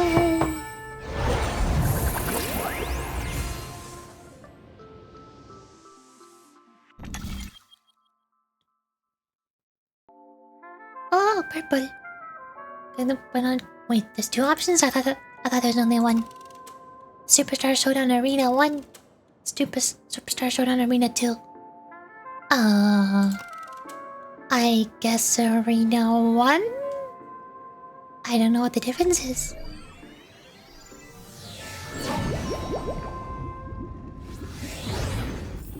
Hello. Where am I?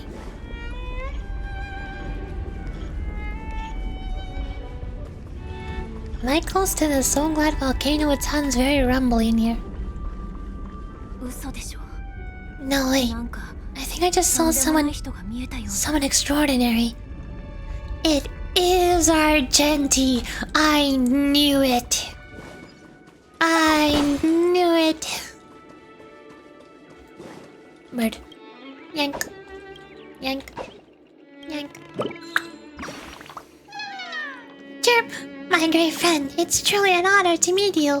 Not even the stars in the sky can match your heroic valor, Chirp. May we stand together to defend Dreamville's stones and branches. I'm so glad, Chirp. Seem the same color. Oh, I'm the knight among birdies. The mighty championship contender, Chirp. Goodbye. I have to defend the ice so glad, or all of it will be snatched up by the other birdies later, Chirp.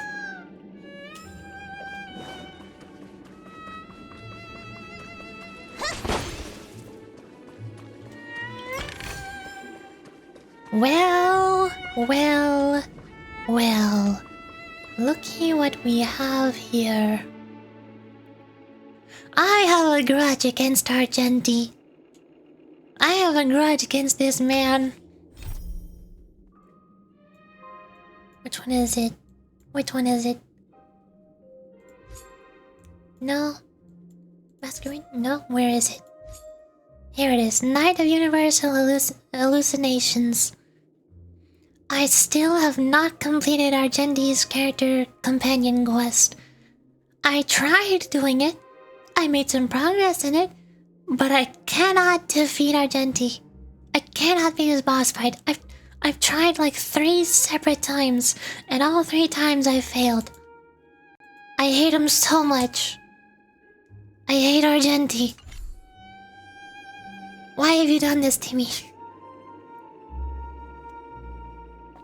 At this point, I'm just hoping I don't have to fight him again. I wanna beat him in some other way. I need to win in some other way that is not combat. Please. I hate him so much. Please wait, my beautiful ladies. By the glorious light of beauty, I never thought I would see you again. In such turbulent times, your kind faces are as spring gentle breeze, bringing solace to my scorched heart. Are you a knight of beauty?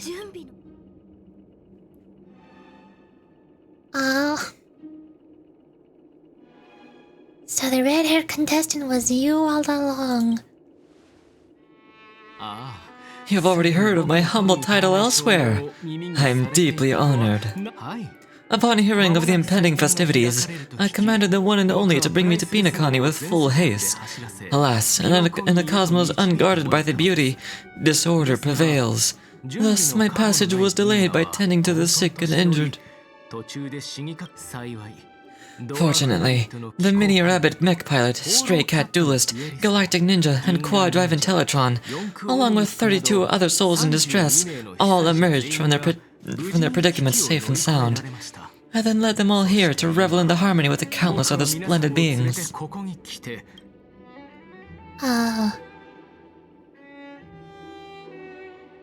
I'm busy saving the world. Can you please make way?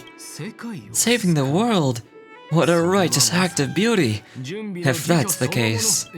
No, that won't do. The rules of the contest are sacred and inviolable. Just like the beauty. What would be the noblest choice? We need to seal this down on penacony. That's right. This magnificent dream is built upon the Stellaron and the countless sacrifices of many people. Oh, to encounter deeds so vile they stir one's very soul. However, present-day penacony bears no marks of the Stellaron's taint, and the family has always been renowned for spreading harmony. How can I be sure your words hold true? Tell the truth. I don't think he needs to know about that. You don't trust your dear friend? Forgive me, my dear friends. If you cannot present irrefutable evidence, I must not yield, lest I dishonor the name of the Knights of Beauty. But if what you say is true, in the name of beauty, let us use this fated duel to test your mettle. Though upon arrival, I was once mistaken for a towering silver-armored fugitive with fiery red flames, due to my lack of eloquence. It matters not, for all these trials stem from the land of dreams beauty. What matters is that I now stand before you. Our paths have crossed. I, Argenti of the Knights of Beauty, am humbly requesting for a battle in the name of the Code of Chivalry with you both. If I am fortunate enough to emerge victorious, kindly grant me passage to the crown of victory, and recognize that Idrilla, the beauty, is the most peerless beauty of them all. Oh, come on. Dear friends, please ready yourselves for this trial set forth by the beauty. I'm going to lose again.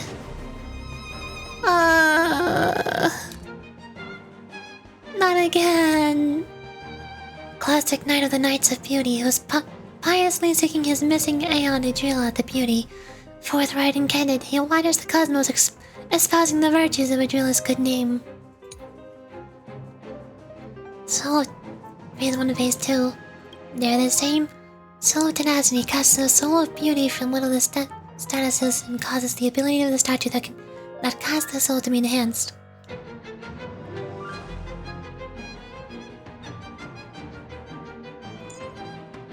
Oh. I don't see soul of beauty anywhere else. Causes the ability of the statue. I think that's all it does. Enhance. Hymn of courageous courage, or gorgeous courage. Does physical damage to all targets. does physical damage to a single target. Imbue Devotion does physical damage to a single target and it's adjacent. Spear and Shield randomly summon statues of the Spear Tip, the Shield, and the Honored. So, there's the black one with the sword, the white one, and I think there's a red one. This one is Spear Tip, this one is the Shield, and the red one is the Honored.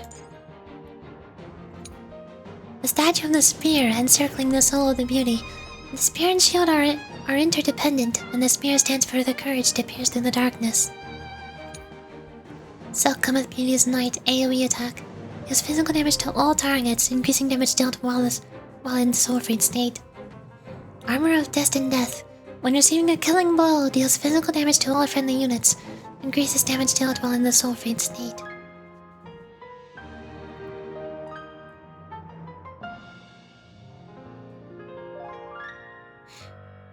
So, I want to let Argenti use Soul Tenacity to enhance one of his summons.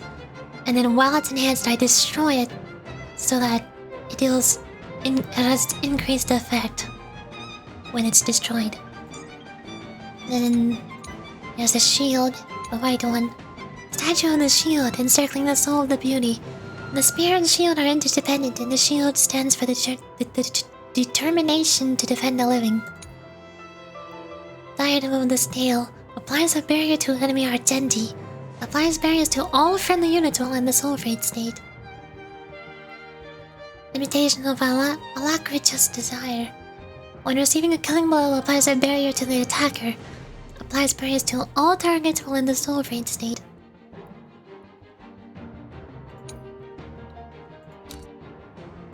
So, the question is, which one do I attack first? I assume I want to attack Niad as soon as possible. Do I get the spear or the shield? Or maybe... The problem is... only the spear is weak against me.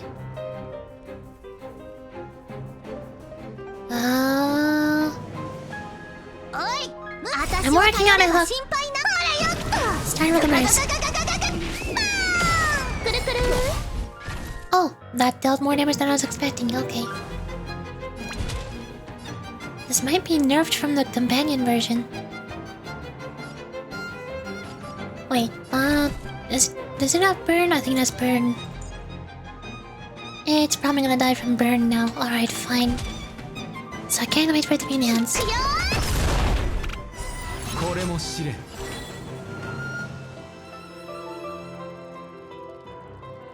I'll save my AoE and burst for when there's more summons.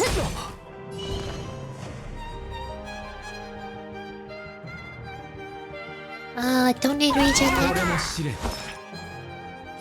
Nuke weakness. There's the barrier. The shield is soul-freed, enhanced. So now I want to destroy it, I think.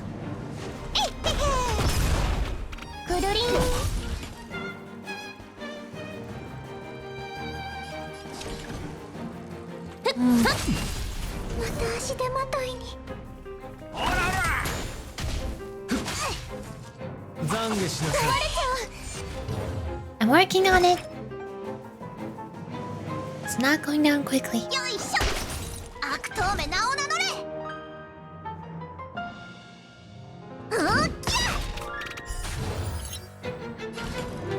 Why is he not summoning? Break the barrier. Spear and shield. Now they're summoned. Okay, so...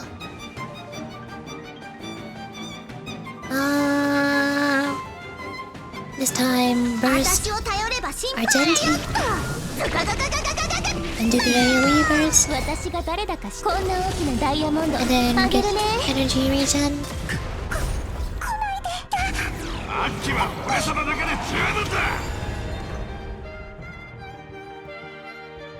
And do I start whittling down the other two? I guess.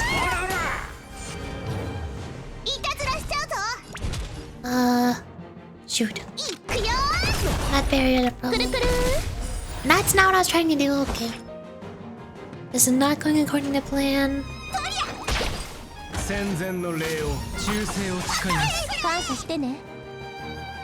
Shield is enhanced.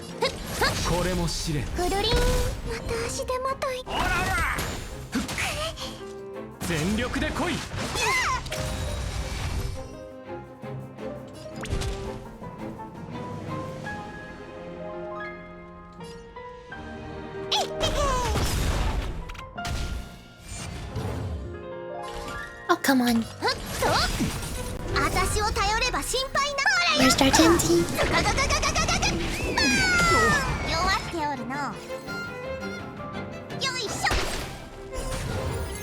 We have barriers. I'm going to use my burst for healing. Damage.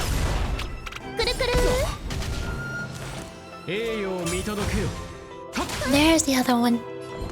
What does it do? The Honored. Statue of the Honored. Legend has it that there was once a rose kissed by the beauty, imbuing it with everlasting appeal. Honors of the Red Queen. Applies 1 stack of damage boost to enemy Argenti. When in the Soul Fade state, increases damage boost stacks. Stone with a plummeting foundation. When receiving a killing blow, applies 1 stack of damage boost to the attacker. When in the Soul Fade state, increases damage boost stacks. So, in when it's boosted, it's only 1 person, so I need to make sure Hook is the one that destroys it.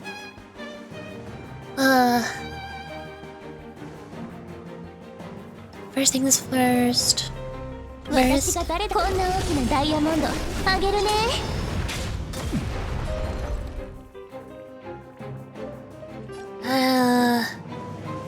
Try to everything. AoE. I'm not sure if it being frozen prevents Argenti from putting the buff on it.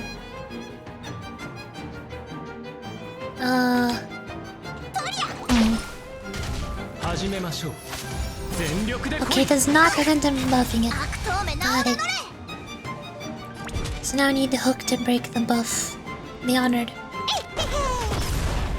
She doesn't deal a lot of damage to it though. I can burst. That'll deal damage to it.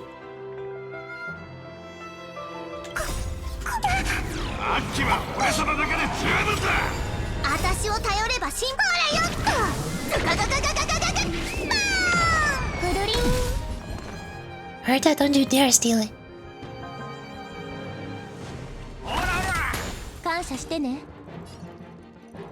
You start whittling down the other one? No! Oh, how did Hook get it? Oh, the burn killed it! Okay, I thought Herta just killed it with her follow-up, but no. That was the afterburn, so Hook still got the damage buff. So now that she has the damage buff, we can use that to hit. Yeah.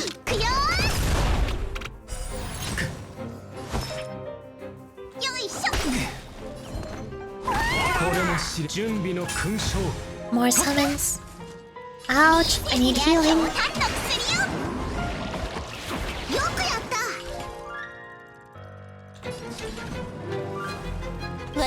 Ultimate. And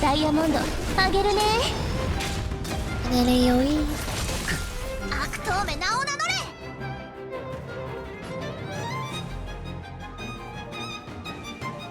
Try whittling this down again.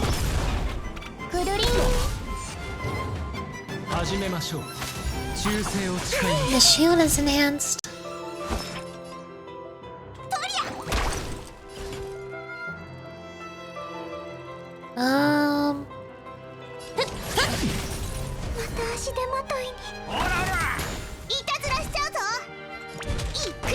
Damage. There we go.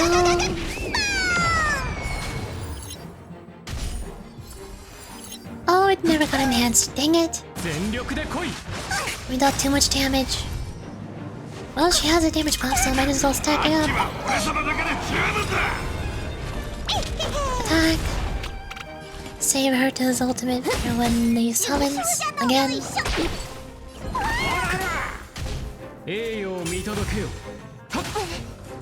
There's honor in the shield.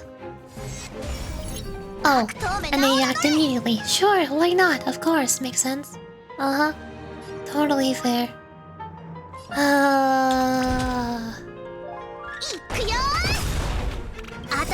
Start whittling down the honor.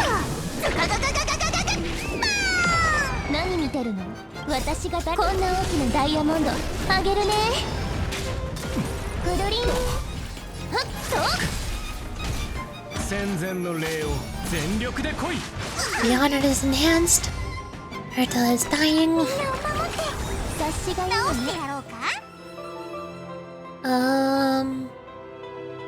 Let's hope Hook is able to kill it on this turn. There we go, nice. Herta gets damage buff. Wait, did I say Herta? I mean Hook. Hook gets damage buff. We're a little injured. Violet has decided, nope, we're not dying. I need you to AoE.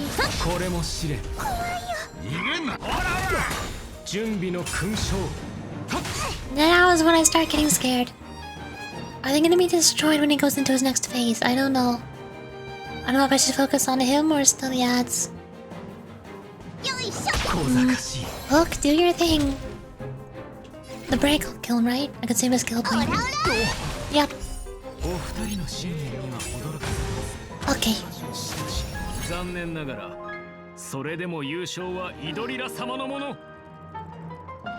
And now for the hard part. This spear is immediately enhanced. Herta can damage all of them.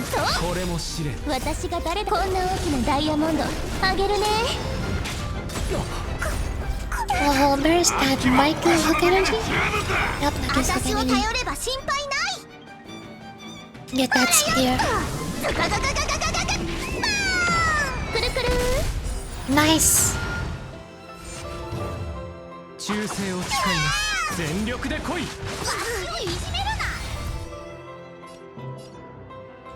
I think I actually want to save that.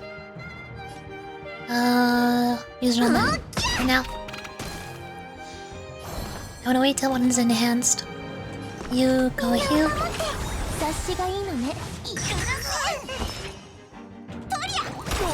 There's a barrier. AoE. Spear is enhanced. Ouch. Violet, get your healing going. So now we break the spear.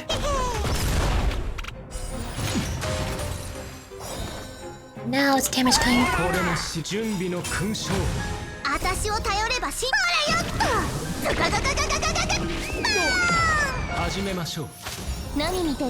Oh, that's not good. I should have saved my burst for that.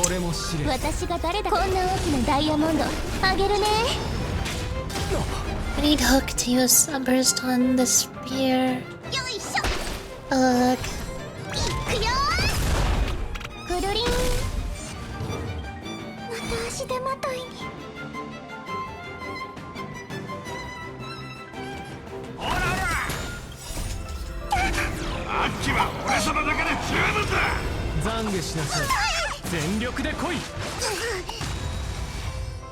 Ouch.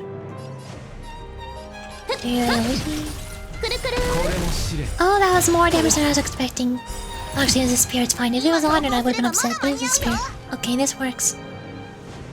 Do damage.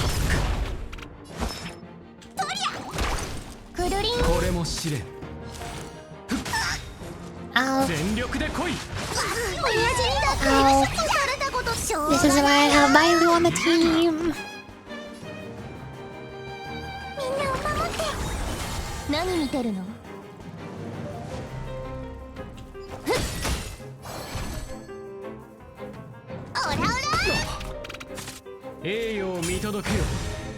And here we go again. Shield is enhanced. Violet can do that. Use ultimate first. Then AoE. I think Hook should probably burst here. Quick shield. I don't know if that's enough damage since it's not weak. No, it's not. Actually, maybe? Yeah, it is. Okay, perfect. Thank goodness.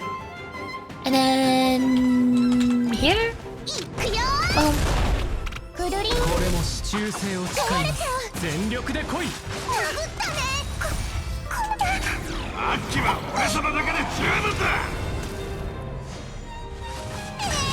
Ow. Kirito's dying. 強炭の薬よよくやった Oh no. I don't like that damage boost. Can you not do that? Can you undamage boost, please?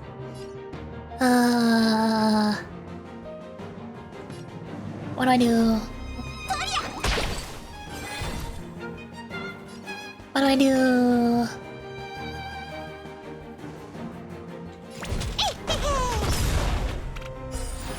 Stab. 何見てるの Break them both? They're not enhanced. I don't know if I should wait for our Argenti to enhance them or just go ahead and do it now. I guess go ahead and do it 私がこ now. んな大きなダイヤモンドあげるね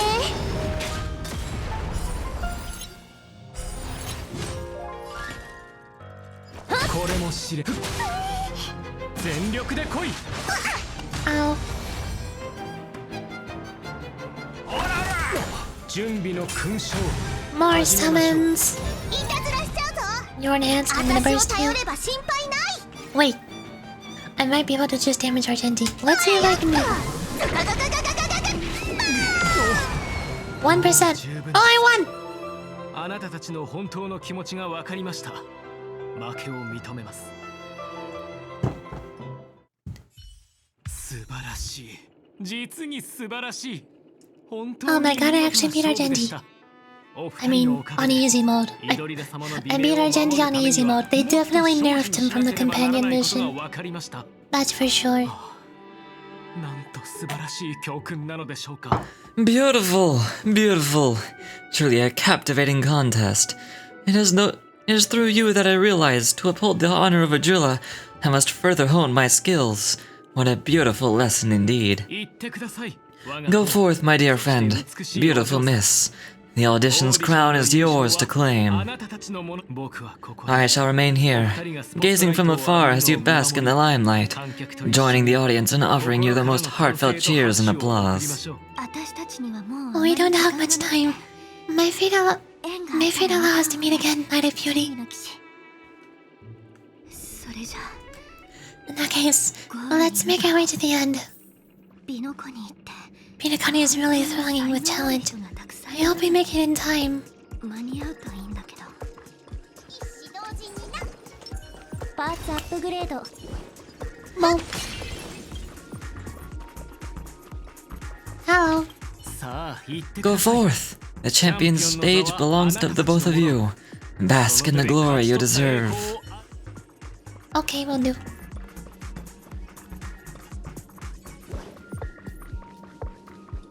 Bird. No? Well, that's not a bird. I thought I saw a red. Oh boy. Path of the Superstar.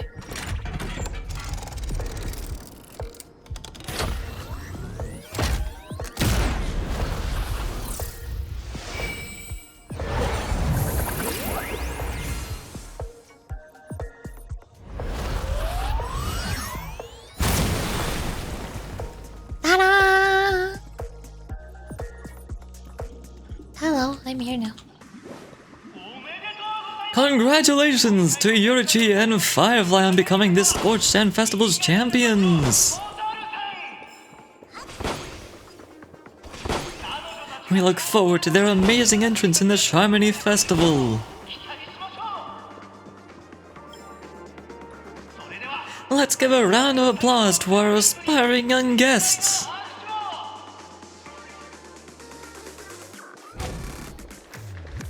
Oh, I see.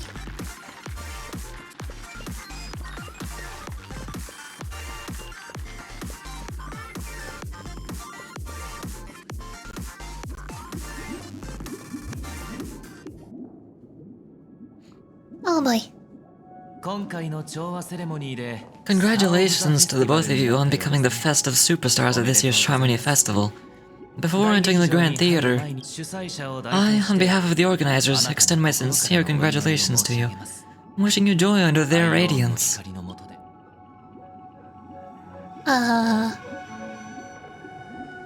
What are you doing here?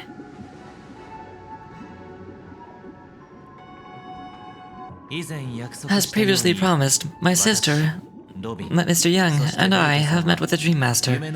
We delved into the truth about penacony and its Stellaron, and have come to a consensus. Both I and the Oak family cannot acquiesce to your request. Just as expected. We acknowledge the perspective of you nameless. Penacony does require change, but not as you propose. The planet of festivities cannot and will not revert to a place characterized by chaos, disorder, and anarchy. Through your journey of overcoming obstacles, you must have glimpsed the essence of that era. The vulnerable, ruthlessly eliminated, equally non-existent common folk living precarious lives, eking out a dreary existence. Ultimately, only heroes like yourselves manage to achieve success. But I would dare ask, Yoruchi, if you did not possess the special status of having a Stellaron, and you were but an anonymous and frail member among the masses, which penacony would you prefer? A dystopia for the survival of the fittest, or a sweet dream paradise for all?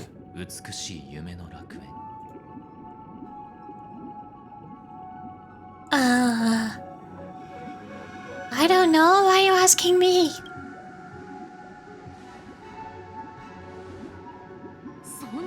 That's not the point. Yoruchi, don't let him mislead you.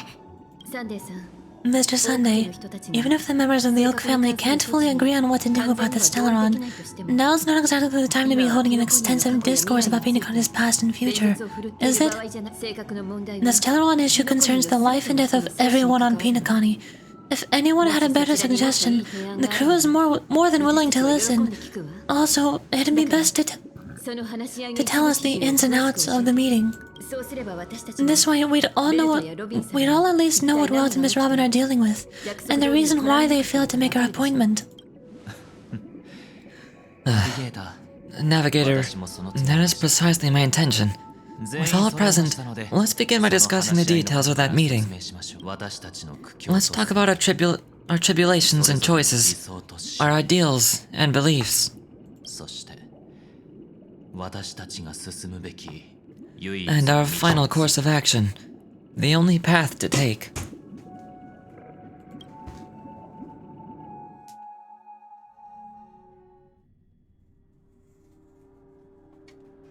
A while ago... Oh hey, we're doing this. You mean to say that for the longest time there have been scoundrels who would use the Shravani festival that I bequeathed to the masses as a tool to realize their ambition? Indeed, Remaster. Once the Harmony Festival begins, the Stellaron's powers, along with this song, will be broadcast across the entire planet of penacony. And then everyone in their dreams will be unable to awaken. This is indeed surprising to me. The dreamscape is maintained by the collective effort of the 5 families. If someone were to use the Shravani Festival to recklessly disseminate the power of the Stellaron, this individual must hold a position of great authority. Do you have any suspects?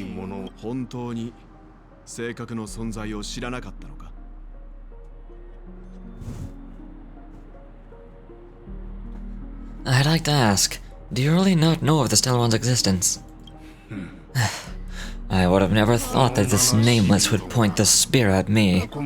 Quite astonishing indeed. If I have offended, the Astral Express extends its sincere apologies, but the current circumstances are dire. I'll leave no room for meticulous inquiry.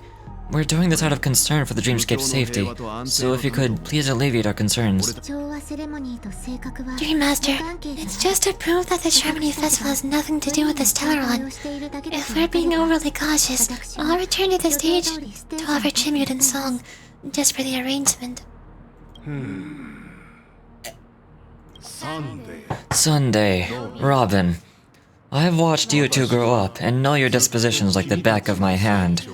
Both of you right now can surely be lauded as their most devout advocates. I already know your resolve. The magnitude of this matter is enormous and cannot be taken lightly. Since Mr. Yang has asked with such earnestness, I will personally respond in kind. If there is a need, the entire Oak family will be mobilized to heed your call. Sunday, might I ask you to beseech them to cast their light onto me, and question me in their stead, so that no lies may be concealed. I will do as you command. Robin, could I entrust you to be present as a witness, to document the truth, and to proclaim my innocence, so that all slander may be utterly dispelled? I will do as you command. May thy will be carried out on earth, just as it is in the heavens. Oh, triple-faced soul, please sear this tongue and palms with a hot iron. I'm struggling, so that he will not be able to fabricate lies and make false vows. Let us begin. There is nothing else to prepare. Understood. Question. Have you devoted your life to your god, never worshipping other gods? Naturally. Do you love your god as you do yourself, always heeding their Their what? Admonishments? I have no idea what that word means. Naturally. Have you strayed from the path expected by God, betraying their name? Never. Have you ever been inordinate with your asks of your god, coveting more than the foundation of the creation itself? Never. Then, a final question. Do you swear to fulfill all vows, past, present, and future? With the Aeon as my witness, if I do not deliver on my words, or if I renege? What does that word mean? If I renege on my vows, may I be cursed in accordance with divine law. They have seen your faith, and have endorsed your faith. With this, it can be evidenced. Just a moment. Huh? What is it, Mr. Yang? I have another question I hope to have answered. To my understanding, the family's harmony and prosperity have never relied on so-called divine laws. The god you both mentioned, are they truly Zype? Mr. Yang should know that those belonging to the family toil together as if they were kin, embracing solidarity and unity under their light. All duplicity is laid bare before the harmony. Such a delicate and complex symphony, which other god could perfectly harmonize this, if not for the great one, Zype. Perfectly harmonize. Therein lies the problem. It isn't an outsider lurking in the shadows who changed the harmony, but a dissonance and a surreptitiously emerged from within this very symphony itself. In the distant past, there I'm stumbling over my own words again. Look at me go. Can I stop? No. Dang it. In the distant past, there existed an Aeon. With one flick of the wrist, they crafted the laws of the cosmos. Their followers formed the Beyond the Sky Choir, spreading solemn and reverent hymns throughout the universe. Later, they fell. The route traversed by this Aeon clashed with the harmony, ultimately being absorbed and fused into it. The chorus that once reverberated across words fell silent, and when it echoed anew, it was transformed into the hymn of harmony. Though an Aeon may perish, paths with no masters still linger. In the all-forgiving harmony, echoes of bygone dissonance may subtly arise. Mr. Yang, being overly astute can be a detriment, especially when you find yourself alone and without allies. So this is how it is.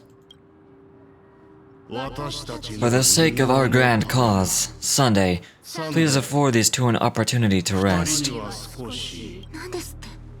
What?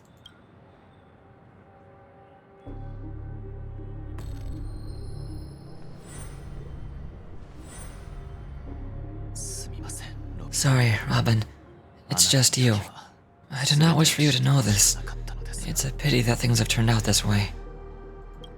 つまり、 So this is the true reason I can't 本 sing. 当の理由は The shadow that envelops penacony is actually... どこによ。 We were never children of the harmony. Our ideal paradise could not have been crafted by Zype. True bliss can only be granted by the one who transcends the many. Within the foundation of law, humanity establishes civilization. And through harmony, we obtain order.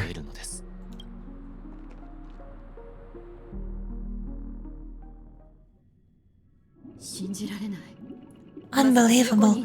To think that there would be remnants of the Order of Penacony. あんたたち、 But what have you done with Mr. Young and Miss Robin? Don't worry, I just gave them some time alone to ponder their fates. 分かってるでしょうけど。 You should know that these actions make you an enemy of the Astral Express. Should we need to stand against the Nameless, it would only be myself and the Oak family involved. But we haven't reached that point yet, have we?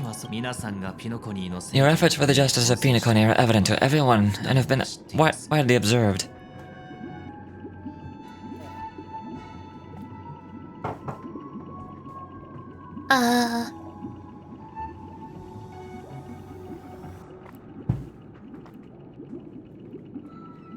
Stop beating around the bush and get to the point. Patience is a virtue. However, I wouldn't hold it against you. On the contrary, I'm here to make my intentions clear. もし秩序があんたを使って、 If it is the order that drove you to imprison Welton and Robin, and you're using them to coerce our compliance, then there'll be no point in entertaining any type of discussion. You're mistaken, Miss Himiko.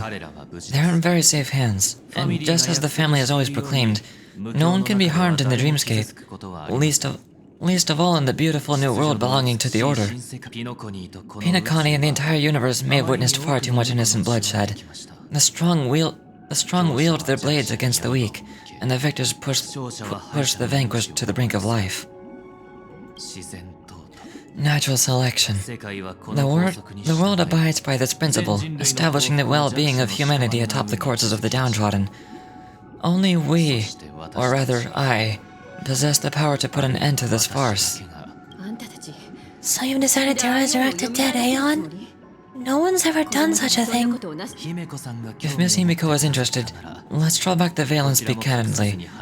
I've always firmly believed that people can understand one another through peaceful means. I'm willing to divulge the unembellished truth as to the intentions of the Order's Pathstriders, so that you'll make a better judgment for the Astral Express, for Penacony, and for this stretch of the universe. Words can hardly do justice to the beauty of that ideal. So come with me, everyone. Let us retrace our steps and see once again where this road leads. あれ、あいつ Huh? が消えた。 Where did he go? Welcome. This isn't any location in Penacony's dreamscape. It's my inner world. The reason the scenery before you remains unchanged is because your consciousness has drawn on similar concepts to fill in the gaps. You've imprisoned us? あんた、 Did you do the same to Welt? It's a tuning process, stronger in effect and more draining on the mind. Yurichi has experienced it before, so she should understand what it entails. Tuning allows you to intuitively grasp my feelings, which also means that I cannot hide anything from you. Now everyone, please look at the huge screen. The road we once took begins here. From this point on, you'll witness the numerous decisions I've faced. I've selected a portion of these to share with you. I believe after going through similar predicaments, you'll be able to better understand my thoughts. Let's begin. The first decision, a story about a baby bird.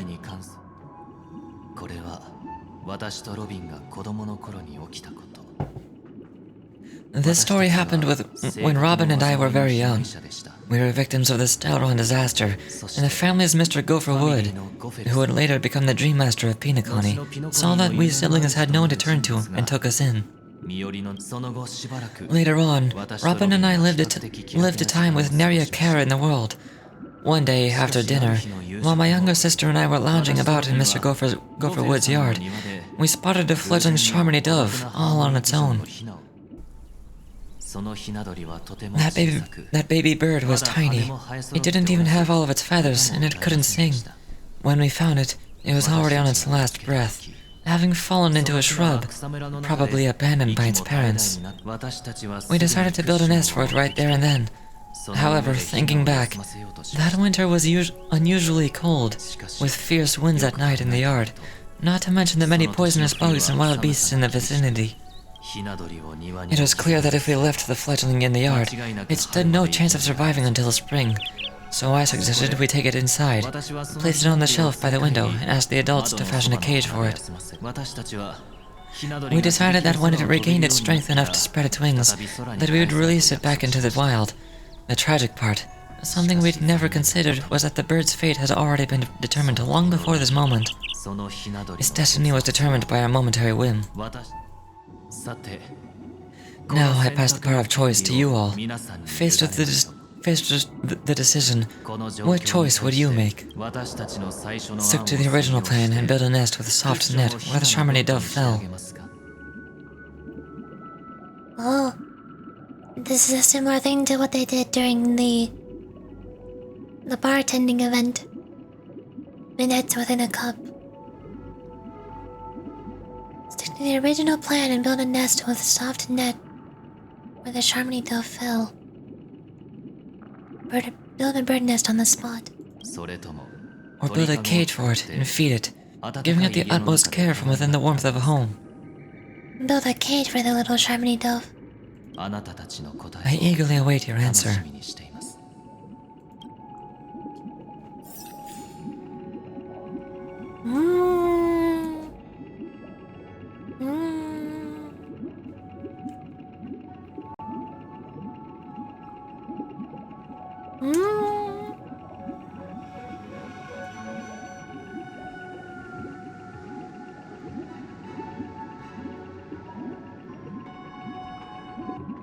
Oh, I can talk with the others.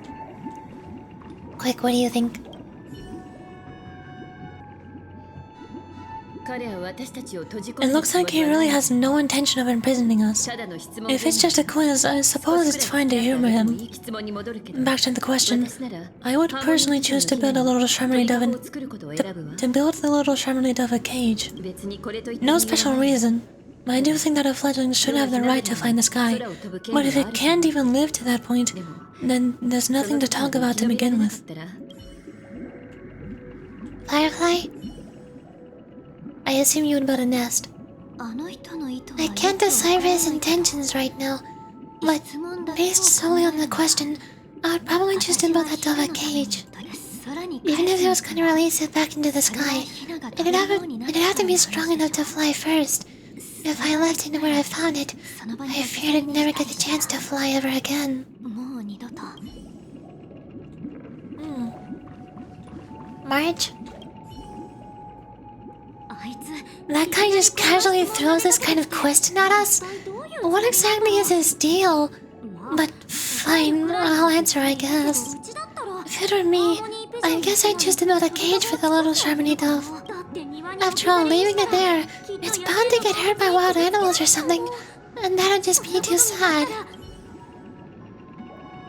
So everybody wants to build a cage, which logically makes the most sense.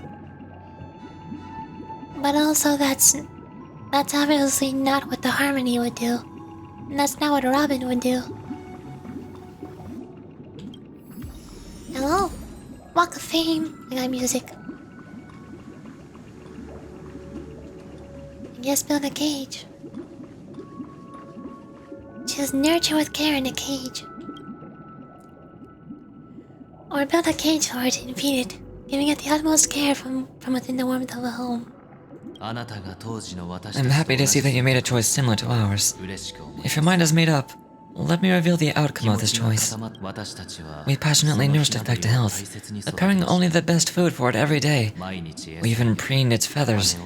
Later, on the day that Robin left penacony, we opened the cage door and let it fly back into the sky.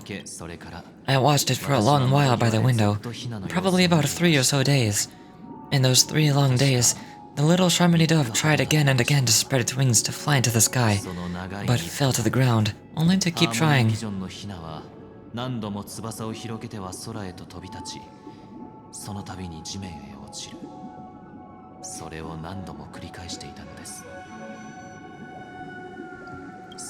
Finally, on the 137th attempt, it succeeded, but its attempt did not go perfectly. After flying unsteadily for a while, it fell to the ground, unable to grasp the direction of the air currents. The fall shattered its wings. It writhed helplessly in my embrace, but it was all for naught, finally succumbing to a painful demise. And in that instant, our tender care, our given love and hopes, they all became the inevitable push that sent it to its death. I deeply regret the choices we made. Next, let us head to the second decision. This time, it's the story of a dream chaser. This story happened when I was appointed as Bronze Melodia, a position exclusive to the Oak family, charged with listening to the problems and vexations of the Dreamscape residents, and providing them with the relevant guidance. It was during that period that I had the opportunity to hear the voices from all corners of the Dreamscape. Joy, sorrow, arrogance, regret. The complex tapestry of human nature that formed the world, and I was fortunate to catch a glimpse of it. He was a dream chaser, and an illegal stowaway. Just like the rest of them, he came to penacony in search of a better life. Except that to most people, the price he paid, I suppose you could say it was everything. He told me I sold everything I could at home. The house, the land, even his 2 children. He said he could not afford to raise them, and that at least they could eat if they lived as slaves. He had a plan in place.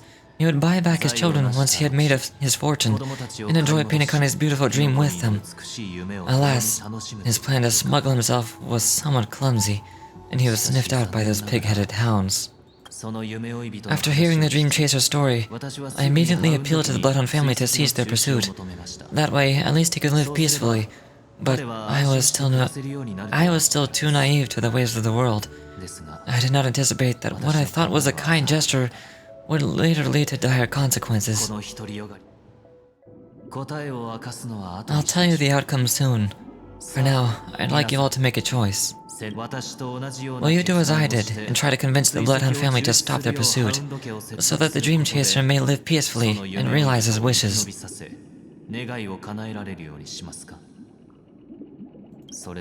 Or will you remain silent, leaving him to languish while the hounds are hot on his heels, until his inevitable judgment arrives? I look forward to everyone's decisions. Who knows? Perhaps they might even alter the outcome of this tragedy.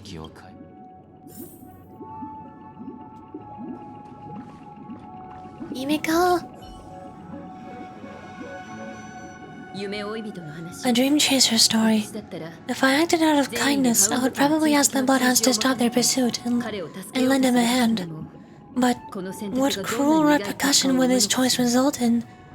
I think Sunday must have been deeply impressed by the limitations of the strong defending the weak through this incident.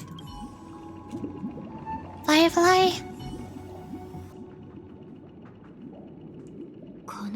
This question, surely it has some connection to the baby bird story, and this connection is precisely the breakthrough Sunday used to persuade us.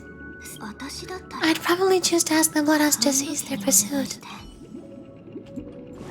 Marge. It seems illegal stowaways are really quite common on penacony, but that guy in the story, I don't think he deserves any sympathy at all. He sold his kids to chase a dream. Even if he intended to go back for them, it's still insanely irresponsible. With that thought, there's only one choice. Let the Bloodhounds send him back home. The person deserves to be punished. So 2 out of 3 say to convince them to cease pursuit.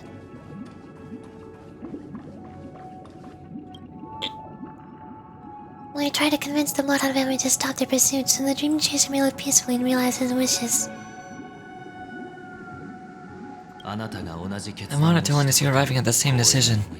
Out of respect, I'll share with you the dire consequences that my choice back then brought about. First, the outcome.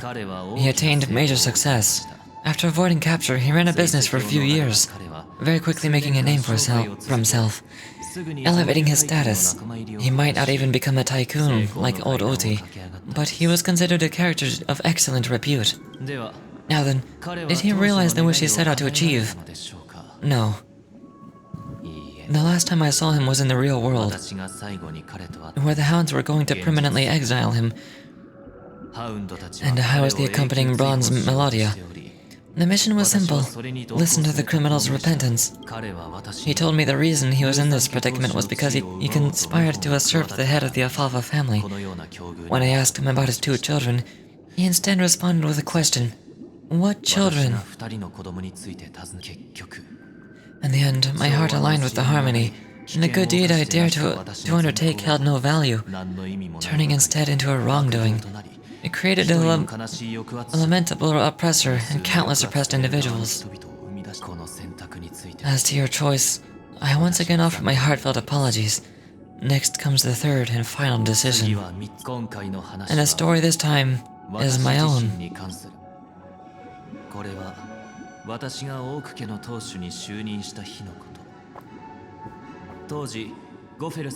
This story happened the day I was appointed the Oak family head. At that time, Mr. Gopher Wood was the current Dream Master, and as per his wish, he had a private conversation. What surprised me was that the Dream Master had only come to deliver a letter to me. He let me read its contents. It was a letter from my sister. The letter contained the usual pleasantries, anecdotes from her travels, nothing out of the ordinary. Just as I had started to wonder how this letter related to our discussion, the Dream Master began to speak. Do you know who wrote this letter? My sister, of course. But why would you personally visit me to hand me a letter from my sister, containing mere trivialities? To help you grasp the full scope of this issue. Do you know where Robin is at this moment? From what the letter indicates, she must be in Caspellina 8th, correct? I can read Roman numerals. She's touring there right now. Correct. Has she mentioned anything about a stray bullet? A stray bullet? What? A war has broken out on that planet. It is because of this very reason that Robin chose this destination. To spread the word of the harmony and to save the lives of that planet, she personally made for the front lines. She hoped to ease the people's suffering with song, and was willing to brave mortal danger to deliver the IPC's medical supplies. Unfortunately, stray bullets show no such compassion. Is she alright? If the operation was successful, she should probably be recovering in the field hospital. By the aeon above, a bullet struck her neck directly, yet possibly as a reward from her consistent deeds of harmony, it didn't hit any vital arteries. Once you've attended to your outstanding tasks, it'd be advisable to write her back as soon as possible. Those damned savages. I'll pack my bags right away. My gratitude for bringing this to my attention, Mr. Gopherwood. Now you understand why she always wears such elaborate neck ornaments, don't you? How can this happen? Miss Robin... It's all in the past, so please don't worry. I share this in the meager hope that you will understand the harmony's limitations and predicament. As Grand always says, this strong defending the weak sounds. Many times, it is nothing more than wishful thinking. Likewise, I've prepared one last question. One last choice, but rest assured, the choice will not have any grave consequences. Because this is merely a figment of imagination, a nightmare that has haunted me through countless nights. If you ever had the opportunity to make a choice like I did, would you still support Robin's journey to the path of harmony?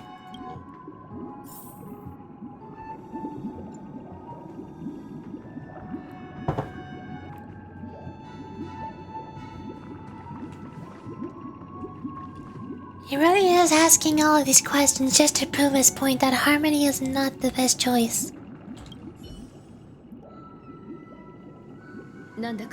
I often feel like I've dreamt of similar scenes on certain nights. In the dream, I see blurry faces. I don't know who they are, but I sympathize with all of them, fighting for survival against some unfathomable force. Their confusion and fear are lucid to me, but I also remember they chose never to give up, just like Miss Robin. Yoruchi, if Mr. Sunday's question leaves you puzzled, you should find the answer from your own experiences. With each trailblaze, dangers and tribulations will surely follow. But would you ever back away? Would you stop March and Dunhang from reaching their next destination? I believe you have an answer of your own in your heart. Firefly? Miss Robin's courage is admirable, and here I was thinking she was just another superstar celebrity. But the fact that she's also Mr. Sunday's younger sister... No, I doubt he'd wish to harm his own flesh and blood, no matter how grand the ambition.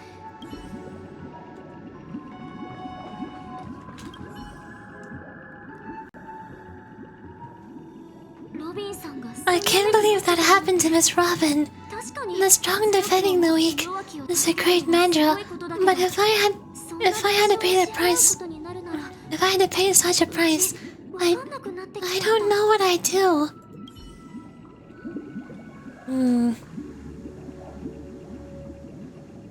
Now the others aren't very decisive. But based on what Himiko said, it seems like she has her choice. Support Robin to go on her journey. Will you make this choice? I see. I'm now aware of everyone's stances. Raising these questions merely serves to illustrate one point. The plight of penacony cannot be salvaged by the harmony. The true foundation for the sweet dream paradise can only be established through the order, where the strong govern the weak. I know the suffering of being tormented, the turmoil of losing your way, how sorrow, even despair, set in when matters don't work out. All of this causes me unending pain, because this is not what happiness is at all. We must teach the weak how to live a happy life. And this life isn't some noble proprietary that upper crust preaches, but in definitive terms, a way of survival that belongs to everyone. So, what is your definition of living a happy life? Good question. Human consciousness is fundamentally an illusion, a cage known as self-worth. People lured in by this illusion make mistakes, yet still ask that external influences bear the burden. When one mistake after the next permeates the masses, they become impossible to trace. Thus, the amassing of these individual cases culminate to form a prison, a place dictated only by the rule of survival of the fittest. Nature is always accompanied by predation and sacrifice. Its antithesis is known as order. That is what I want to do. Unite people's happiness under the banner of order. They won't need to make bitter choices any longer, nor face the weaknesses of humanity. They can cast aside their primal instincts to build a haven for mankind.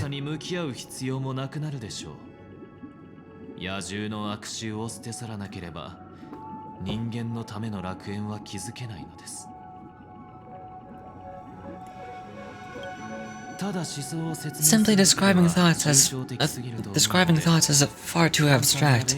So allow me to provide a simple example. As you all may know, there are societal norms like weekends and long weekends that exist on some worlds. During these hard-earned rest days, people are given the chance to extricate themselves from the stresses of everyday life, allowing a certain tranquility to return to their souls. And it is only on these days that people do not have to adhere to the laws, where the strong prey on the weak. They can live out their lives happily during these brief intermissions. It's just a pity that 2 or 3 days are still too fleeting compared to the span of a lifetime. From where I stand, society's ideal system should be 7 rest days. Following Sunday, there should ensue a second, a third, and indeed an infinite procession of Sundays. This should be the face of a new world. Idyllic, eternal, peaceful days. And thus, every person can return to their base selves. In this utopia, some gaze in reverence at the stars, pouring their whole beings into calculating the distance between us, and the isolated worlds of Pagana, Silver Rail's starting point. Meanwhile, some seek refuge in quiet corners, holding on to another, unencumbered by the chains of unwelcome obligations. There would be no need to bear the hardships of reality. Only in this way can humanity face the inevitable end with the purest of spirit, living a life of dignity. This is what it is to live in bliss. Miss Firefly, you who are stricken with entropy loss syndrome, you of all would surely understand this.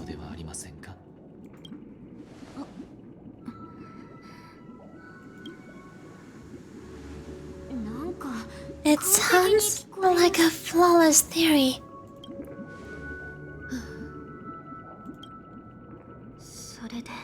But what is the price to attain all of this? The cost is minute, merely a personal and eternal sacrifice. If this paradise is to be maintained for everyone, someone must remain trapped in solitary awakening until the end of the cosmos. Awakening, which means that this so-called paradise is still a dream. Stepping into this paradise means forsaking reality, correct?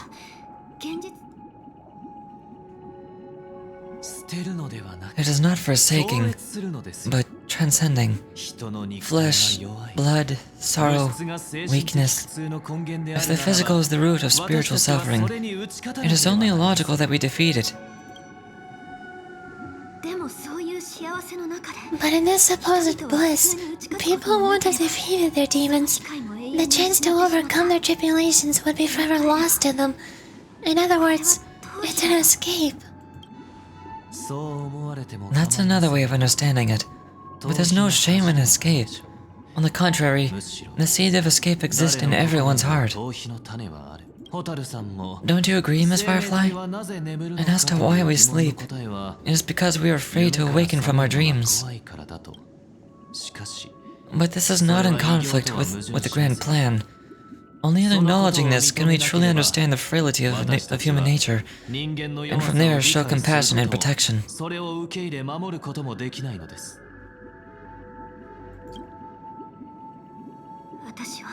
I admit that you are a born leader.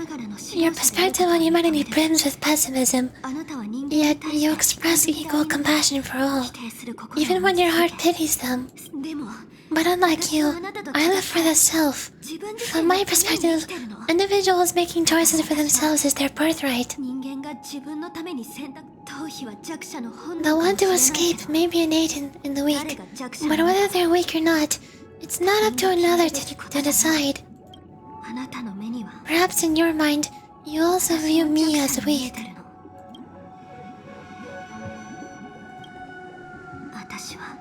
Because I don't think so. Since Miss Firefly has said her piece, the Astral Express will also naturally give our answer. We'll leave it to you, Yoriji. Just as Mr. McHale instructed before, tell him our choice.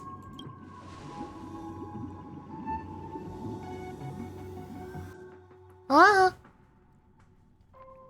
Not long ago, where are we going? What?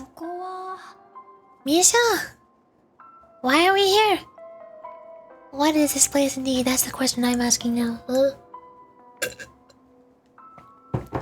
What is this place? Does this place ring any bells, Misha? I don't know. But I feel a sense of deja vu. What is this place? ここは夢の淡い It's the realm within a dream bubble. This was left by the Astral Express by the name left to the Astral Express by a nameless. But weirdly, when we entered it, it was completely empty. 無教ショップの Dr. Edward from the Dreamscape sales store told me that the dreams are formed from memories, 記憶が集まってできたものだから and a dream bubble can't take shape of its core if its core is empty. だからホテルのドアボーイ So I thought you might be able to help us in unraveling this mystery, Misha. キノコニのこと As a hotel doorman, you know penacony best among us. I don't know much about dreamland bubbles, but if you want to figure out what this mansion is, I'll do my best. お願いね I'm counting on you then. Himeko, I still don't get it. Why are you so sure that Misha had a connection with his dream bubble? 断定はできないわ I wasn't sure. It was just a hunch. But since Misha feels familiar with this place, my hunch might be correct. This place looks a bit familiar. そう Exactly. This is where you and Firefly encountered death, which we now know is dormancy. Considering its connection to Dreamflux Reef, it's not surprising it appeared here. 今の問題は The question now is, who brought you here? Based on the clues we have so far, it's unlikely to be that masked fool, so identifying them is crucial to us. 私たちは再び We're drawing closer to the truth once more. 近づいてる Let's give Misha some time, ミーシャに少し as 時 I 間をあ believe げ he'll ます unveil the secret of this dream bubble. わかった Alright, but there are doors all over the place. Which one should we choose? Do you have any idea, Misha? I guess maybe this way?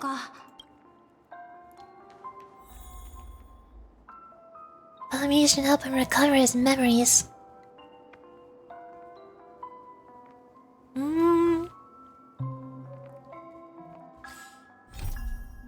I really want to keep going right now, but I'm getting really hungry. So I want to go get food first. And I also don't like eating food on stream, so...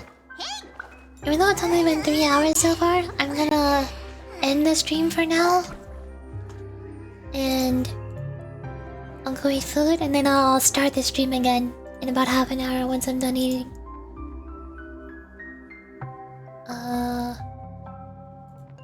Hold on.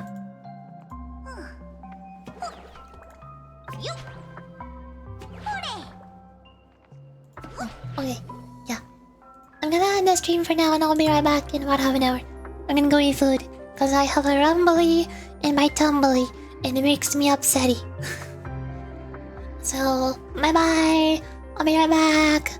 Have a good day until I'm back.